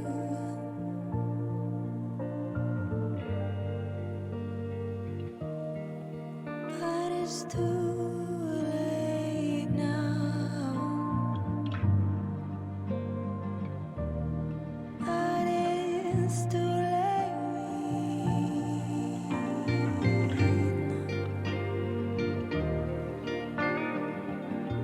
Did you find someone new? You deserve the world. Know you find it cruel.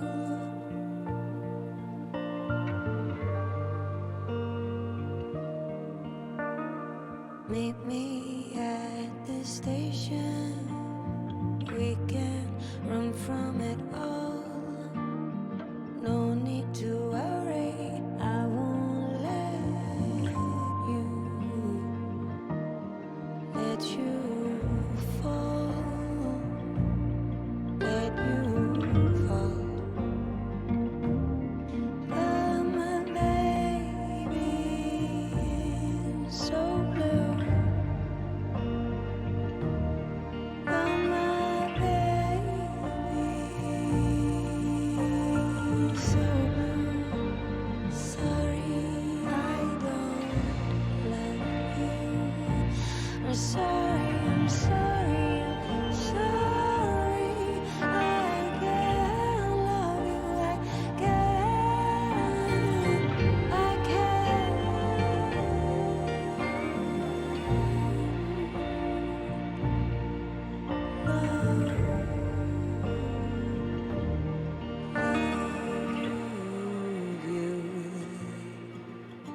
My baby is so blue.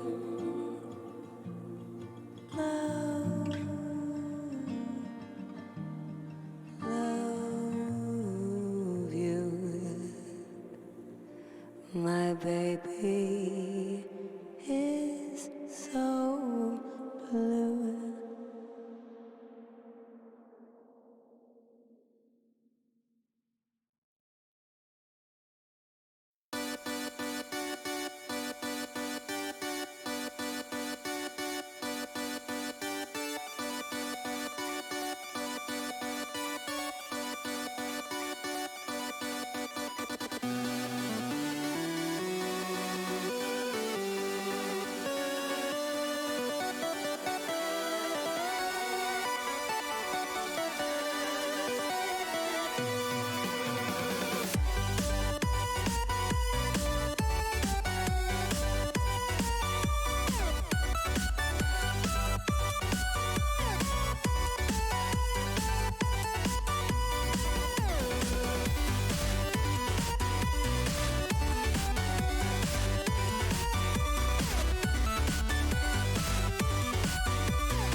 Hi, folks, and welcome back to the Boston Uprising Collegiate Cup. We are about to move into our last matchup of the day. I am Waffles for Sid. This is Sir Waltham, and we are going to be covering the broadcast with you. We also have Juke behind the scenes once again, who has been producing this entire event and bringing you all of the action. Waltham, how are you doing, and what are your thoughts moving into our UTD versus Northeastern A team? Well, I'm feeling pretty good about it, and I think Northeastern A has also got to be feeling pretty good about it. Their varsity team just put on a nice expectation for them, the nice standard. So hopefully the A team going to be looking to match UTD in some of the intensity here. Although it looks like it's still going to be a pretty tough matchup between both ends. I agree with you there. And, they have been making their way through the bracket. We actually saw, on the stream yesterday, we saw the Northeastern A team going up against Rutgers. A lot of interesting compositions, and I'm curious if we are going to actually see any of those. In our control map starting off, maybe not as much spice or variance or unorthodox compositions, but are we surprised by the orthodox picks of Li Zhang once again? I don't necessarily think so. I mean, we've said it. Well, not you and I specifically, but it's been said at least twice. Li Zhang, the king's row when it comes to control, and for a very good reason. It's one of those very favorited maps. It's one that a lot of teams have, if not the standard play style, locked down. They have their own play style. I particularly look towards that night market as kind of how teams in general take their attitude towards non-conventionality. Interesting. See, night market definitely is one that has the most variance. Although I personally look to Garden to see kind of the how well do teams adapt, because these pushing through to these two different choke points. One's extremely enclosed and one is completely out in the open. Those are two very different venues to try and attack down. You're absolutely right. And we're going to be starting right out into the open here. And UTD, I'm a little bit unsure about this composition. The Ori coming out seems like a very curious pick. The rest seems to make a lot of sense. The Doomfist, the Reaper, if you're able to get your team tucked right into point, can make it so much more threatening for Northeastern to try to push in here. Got some blast trying to go out, but not quite connecting as it needs to. Man, missed it by that much, but UTD gonna go ahead, speed straight on to that point. Right now, they're trying to get set up. Like you said, they've got that Orisa online, so they're gonna want to get behind the shields, fortress up, and continue to try and repel Northeastern A, who, running the Pharah and with the Ashe composition here, we saw them run this against Rutgers, and it's a Doomfist, of course, he made it out, but UTD coming through, gonna take this point. I thought for sure that Ashe was going to go down on that Doom, was able to keep themselves alive until those cooldowns were able to reset. And now this is where I expect we're going to see UTD really start to shine. You have that Pharah. He's not going to be able to push into the point too effectively. The Wrecking Ball not going to be able to as well really focus down any of these targets. And I don't know if I like UTD pushing this far ahead. They're just trying to get that extra damage, create a little bit of pressure, temper Northeastern's push. But it could cost them if, one concussive blast doesn't go their way. A lot of pressure too on Uranium, and there it is, barrage into the back of Louis here. UCD goes ahead, pushes into the white room, and Northeastern takes their position on the point instead. They go ahead, flip it in their favor. Very fast cap flip right there. And now Northeastern wants to go ahead and maintain this possession as long as they can. They're going to have support ultimates online real soon, Waltham. I was actually kind of surprised to see UTD not manage to take that. It looked like they had at least a little bit of opportunity to try to stall out point in their favor as long as possible. It's going to be an ultimate committed from Northeastern a little bit late into this, but they'll still have 3 online, 4 if you count the Bob for next fight. But UTD going to be matching that with stronger numbers. Ooh, yeah, and that's going to be tough to push into. Northeastern going to want to play a bit slower, right? They want to poke down the members of UTD, force out some resources. It'd be nice if they could force out immortality early in the fight.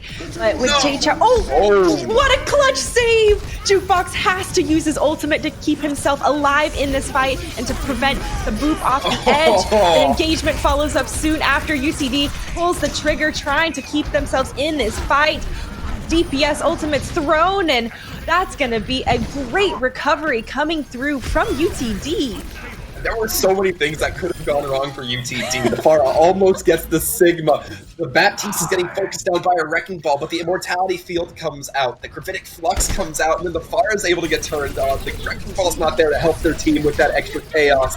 And then on top of that, they're already starting off by prying the 2 DPS away. This is a good start for Dallas. Yeah, it is. And I think Dallas did their homework. They saw that Northeastern, they ran a very similar composition, if not the exact same composition when they did Lijiang last time with this Pharmacy and Ashe combination. Mercy's been pocketing them hard the whole time, but is it enough damage? Barrage is online. There's already 2 exchanges back and forth, and Crowbar already almost dead. Barrage getting thrown and taken out really quickly. There is still an exchange back and forth, and this is Nightmare, or this is Control Tower. You can get back very, very quickly and stall out for a long time. Devour doing the work, trying to keep himself in this fight, and well, there are still everyone from UCD trying to take down members of Northeastern, trickling in one after another. Can they hold it? No. Waltham, I think that's going to be it for them. There's just a few people left. And it happened very early into this fight, but that far, as soon as the Rocket Barrage came out, it wasn't even the focus fire from UTD. The stick goes onto the Diva from the Tracer, and she just happens to be within that blast radius, and because of that, the Rocket Barrage not able to zone, not able to damage like it needs to, but overall, UTD had a firm grasp on that, and Northeastern a little bit on the back foot as we head into Command Center, and I mean, they were inclined to run the dive, UTD not necessarily looking for it, so I have to wonder, what's the game plan going to be moving forward?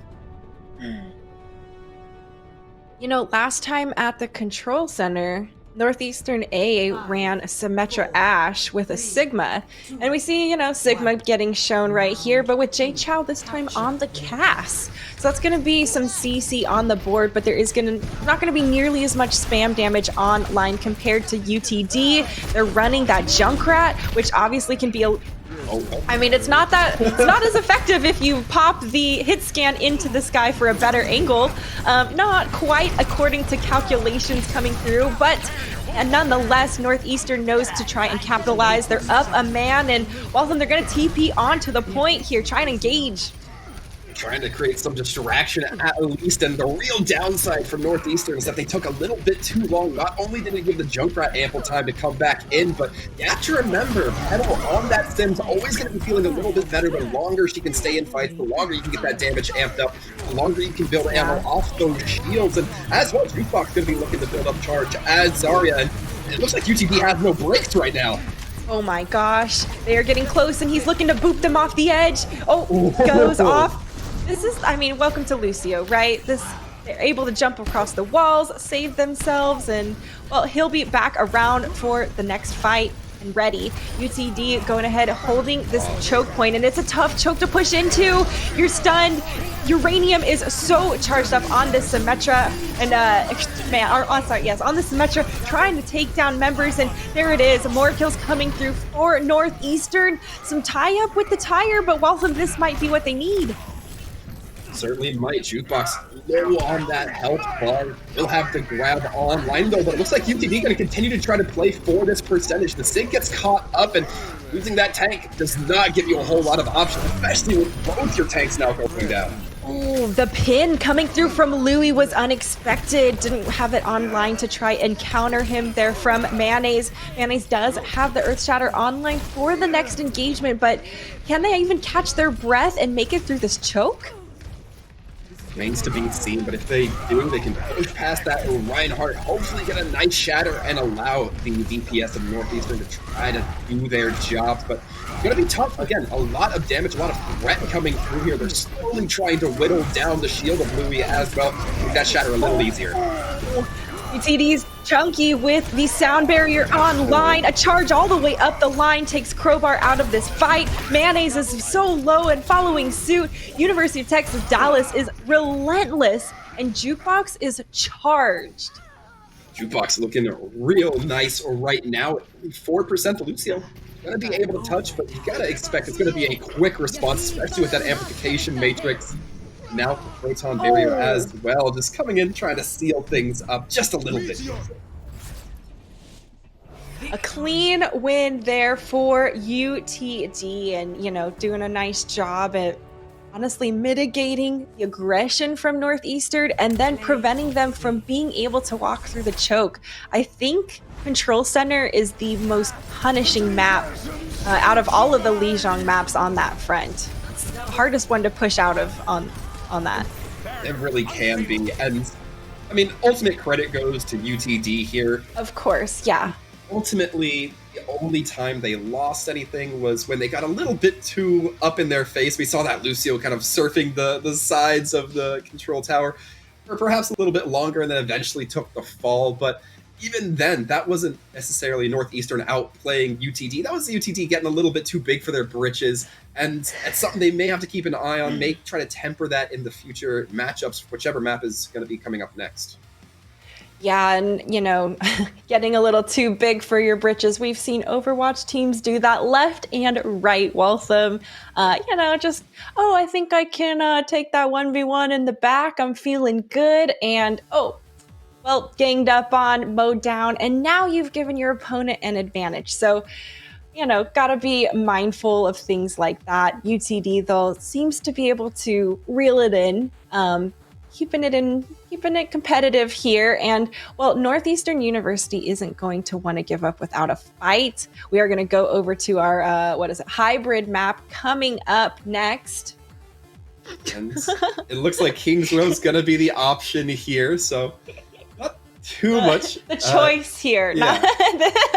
There's a choice, I should say. Yeah, yes. No, absolutely. And I don't necessarily find this too surprising, at least when it comes to UTD.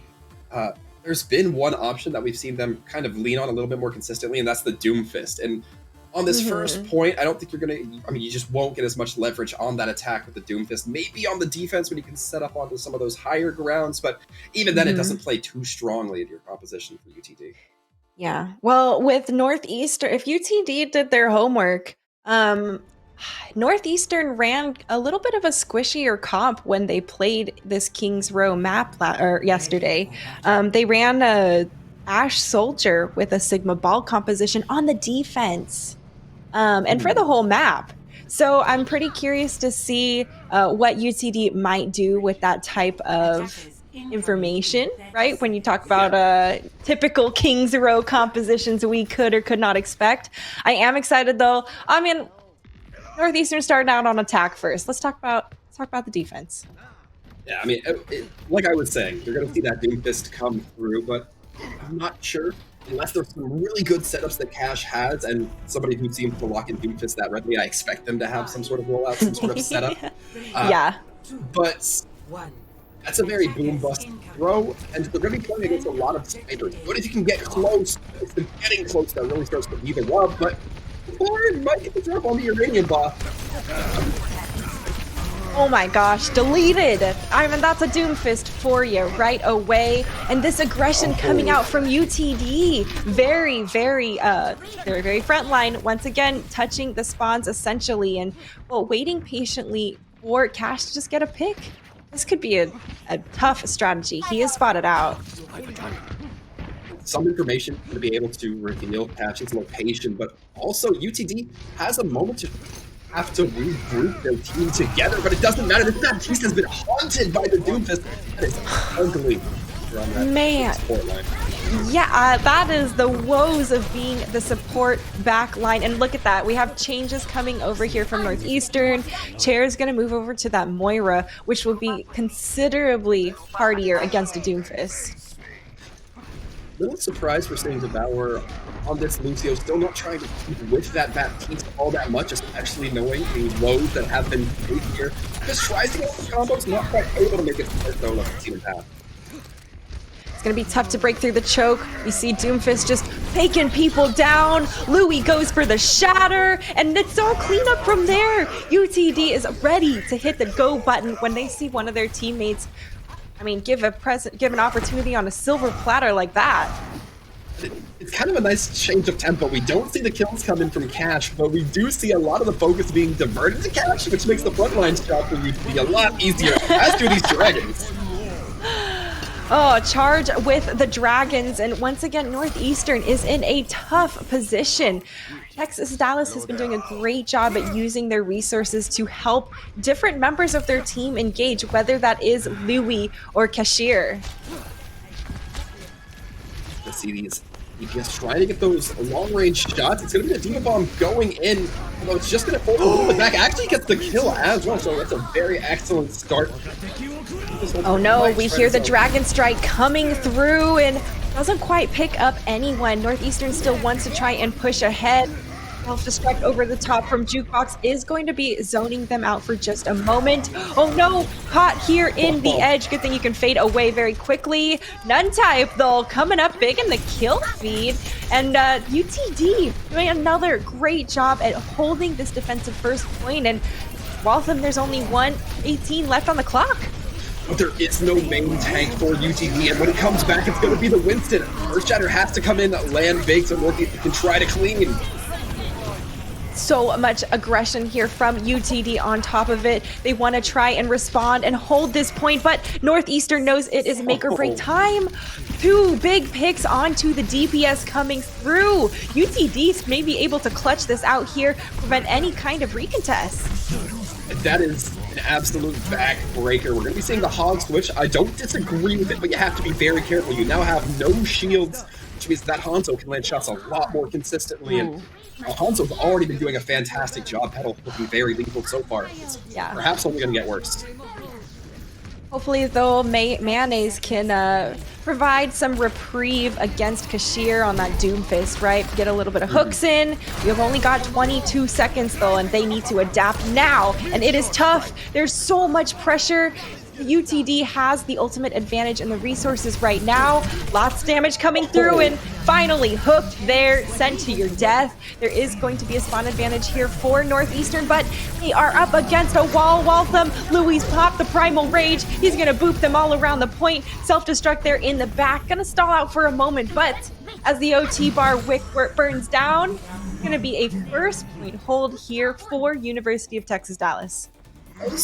Kind of interesting looking at it from a macro perspective of it felt like Northeastern had their best push not on the last but on the second to last where they came out, got that immediate kill onto the Reinhardt. It just looked a bit too sluggish, and I understand you want to make sure everybody gets in there at the same time. You want to have that solid push, but that's one of the biggest moments to catch UTD off guard, off balance, especially if you have something to keep eyes or keep a lid on Cash's Doomfist.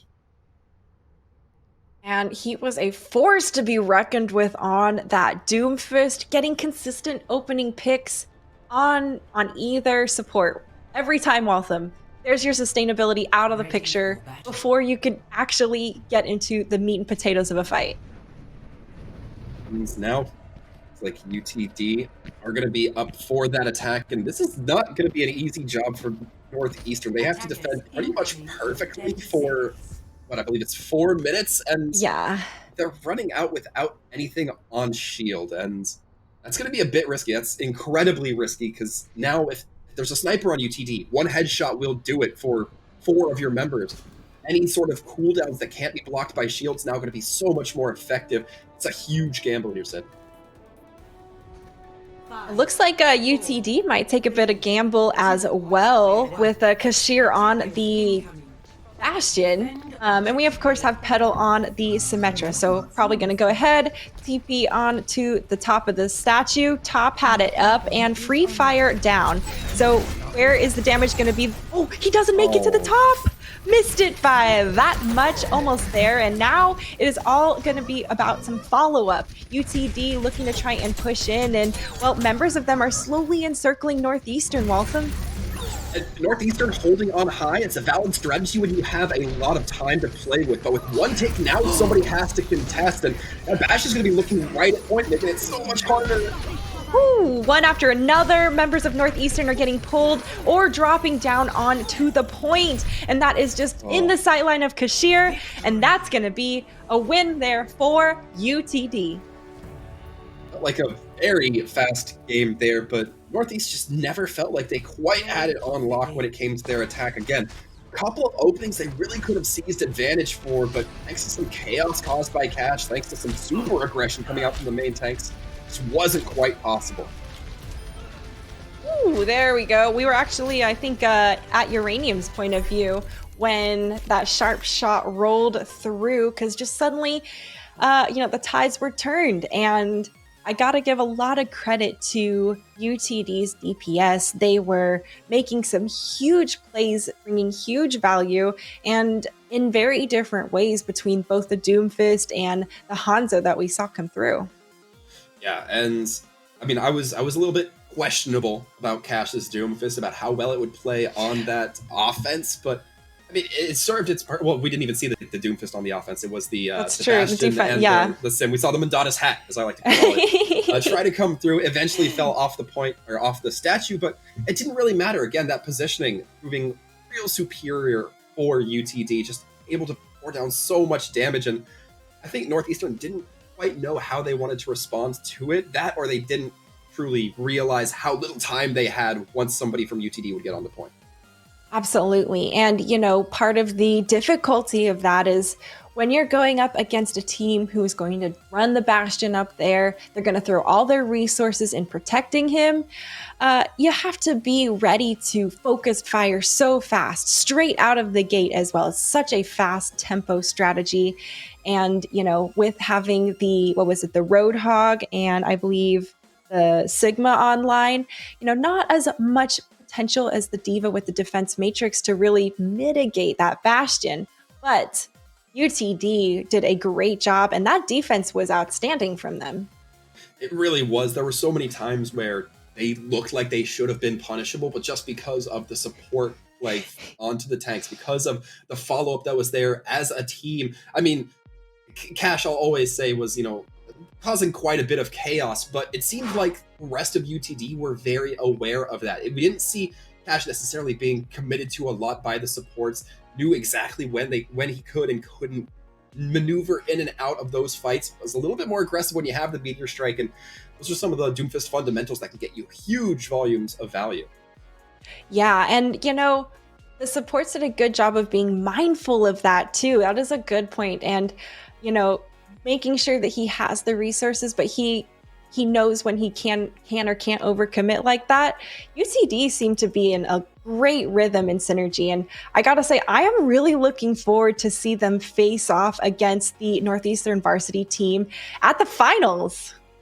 Yeah, it's going to be pretty good. In my mind, in my headcanon, I have this established as, a bully beating up the younger brother, and then the bigger brother comes along ready to kick some dirt in the bully's face. We'll see if that holds true. We still do have those coming up. Of course, we're not going to be seeing them today, but man, what a storyline to be going into it. Oh, yeah. I am excited and, see if there's a bit of extra vengeance or put you in your place after what you did for the finals. We are going to actually get to interview Louis from the victorious team of University Texas Dallas. So we'll be right back with him.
Hi, folks, and welcome back to the Boston Uprising Collegiate Cup. We are here with the victorious Louie from Team University Texas Dallas. Louie, thank you for joining us, and congratulations on your win. Thank you. It was a really fun match. I'm glad that we were able to advance to LAN now. Yeah, well, you guys have been putting in some serious work, and you're a pretty big name in the scene in general. You guys have been doing really well. We've seen a lot of growth come out from UTD in general. What's kind of gone into that, working and creating that synergy and getting comfortable with those different compositions? hmm Yeah, so funny, I played for UTD for 3 years, so I played with a variety of different teams over the past few years, and this team this year has definitely been the best team I've played with, and we've really become a family. And I think just, working within the game is just as important, like also as well as working with outside the game and just being able to hang out and getting to know each other. So yeah, I think that's what part of our success is, being able to get close to one another, get to know each other a little bit more, and trying to learn each other, who we are as people. And of course, just the in-game stuff like practicing different comps, VOD reviewing our own play. VOD reviewing is super important, and even individual VOD reviewing is super important. So that's something that we like to do a lot, just VOD reviewing ourselves and individual play. Definitely key to improving and, being able to look at yourself objectively and analyze those details and break down how they can actually, help you improve those elements of your gameplay. That is not something to shrug off of. That's a lot of hours, and, that's a huge commitment, especially for all of you who are student athletes and have a lot to juggle on your plate in general. You've got even more to juggle. You're about to go to the LAN event, and what are you going to probably do prepping for, the two teams you might go up against, and of course the Northeastern varsity team you're going to go up against? Yeah, I mean, we probably won't change much, to be honest. We'll probably just continue to practice as we do. It's gonna be a fun event. It's nothing that we should really stress about, but it's gonna be our first LAN, so it's definitely gonna be something that we're gonna work towards and do our best to practice for. Yeah, just like I said, just VOD review our own play and just continue to practice individually and as a team. But before that, of course, we have to prioritize school and other priorities in our lives. Oh, yeah. That's just an important, just like you said, we have a lot to juggle. So of course we don't want to push that away. We don't put that to the side. That's comes first above everything else. So yeah, just the same old routine, just practicing, VOD reviewing our own play, and it should be a lot of fun. I'm looking forward to playing against Northeastern. They're a good team. I have a lot of respect for the team and their coach, so it's gonna be a lot of fun for sure. Yeah, I mean, I certainly think everybody at home will have fun watching those games. But Louis, I want to ask you, because we're talking about Northeastern a little bit, because they're very much within the context of what just happened and what will happen. Now, you just played the A team. For UTD, does that kind of give you any pre-insight into what the varsity team might be looking to bring to the table? Or do you think that that's just, kind of two separate teams with their own separate styles? So funny enough, I didn't know that Northeastern had multiple teams. Apparently they have 4. So that's really interesting. I'm not really entirely sure if their coach, their coach for their team is temporal, for their varsity squad. I'm not sure if he coaches the other teams, but if he does, I guess maybe it could give us a little insight on what type of compositions they might run. But they're two different separate teams, so it might be completely different. Separate players, be wholly different. So. Honestly, not gonna be too worried about that. We're just gonna play our own game and focus more how we play and how we can improve as a team rather than Fair enough. Looking towards yourself, always a good option, I think. But Louis, before we go, I do want to ask you at least a couple of questions about the games we just saw. They were very quick, so there was admittedly not too much for me to ask you here. But I want to know is the Sim TP strat on Kings Row, is that kind of a favorite for UTD, or is that just something you guys felt a little bit confident running today that you think we'll give it a shot, see if anything sticks, and if not, well, we still have 3 minutes to change things up? Yeah. So exactly what you just said. We had so much time, we were able to first point hold them, so we weren't really worried. We wanted to give it a shot, and if it didn't work out, we would just automatically switch. But yeah, just for fun, nothing crazy. I imagine we wouldn't like pull that out unless it's like, you know, a match that's not as important. Especially like the matches coming up, like semifinals or finals. But who knows? Maybe we'll see. Well, certainly a very fun match to watch. Ever the showman, Louis, thank you very much for hopping in here, answering a few of our questions. Before we let you go, do you want to roll out the red carpet, give you the opportunity for any shout-outs you might feel, you, your opponents, your family, whoever, floor's yours. Yeah, so yeah, definitely shout out to my team. They do a lot of hard work. Like I said, like a lot of us have to balance a lot of stuff, like schoolwork, jobs, our social lives. Like it takes a lot of work to be here, and that goes for every team in Collegiate. It takes a lot of work to be a part of a team in esports. So, you know, shout out to my team for all the hard work they do. Shout out to our coaches and our manager, and as always, like shout out my family and my friends for supporting me as always and being there for me. You know, playing the game like can be like mentally taxing, and having so much on our plate can be taxing. So having that support, it just means the world to me. So, yeah, my family, my friends, and my team for sure.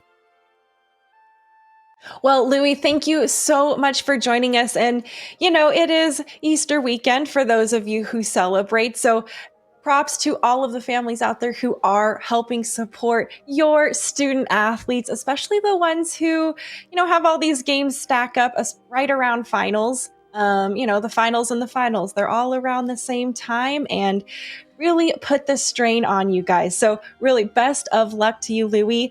We look forward to seeing you guys at the LAN and watching how well you compete and if you make it to the top.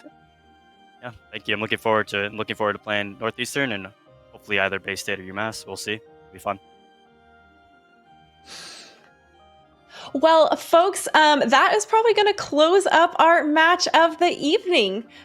We are, you know, like we said, that was our semifinals round.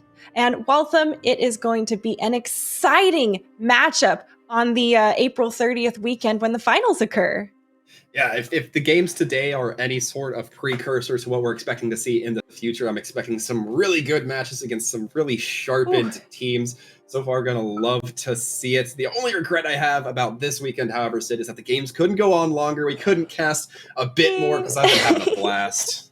I agree, dude. And, you know, hopefully we can get some more games on the books. And, you know, I gotta say, good luck to all of the teams who are going to be at the LAN. That energy is going to be intense, Waltham, and they're gonna have such a good lineup over there. There's some heavy hitter teams, and of course, we can't forget the prize pool on the line, right? $1,400. Who is gonna take the cake? Who will win? Is Northeastern University going to continue to, you know, maintain that prestigious record of their winning here at the Boston Uprising Cup, or are they going to get dethroned?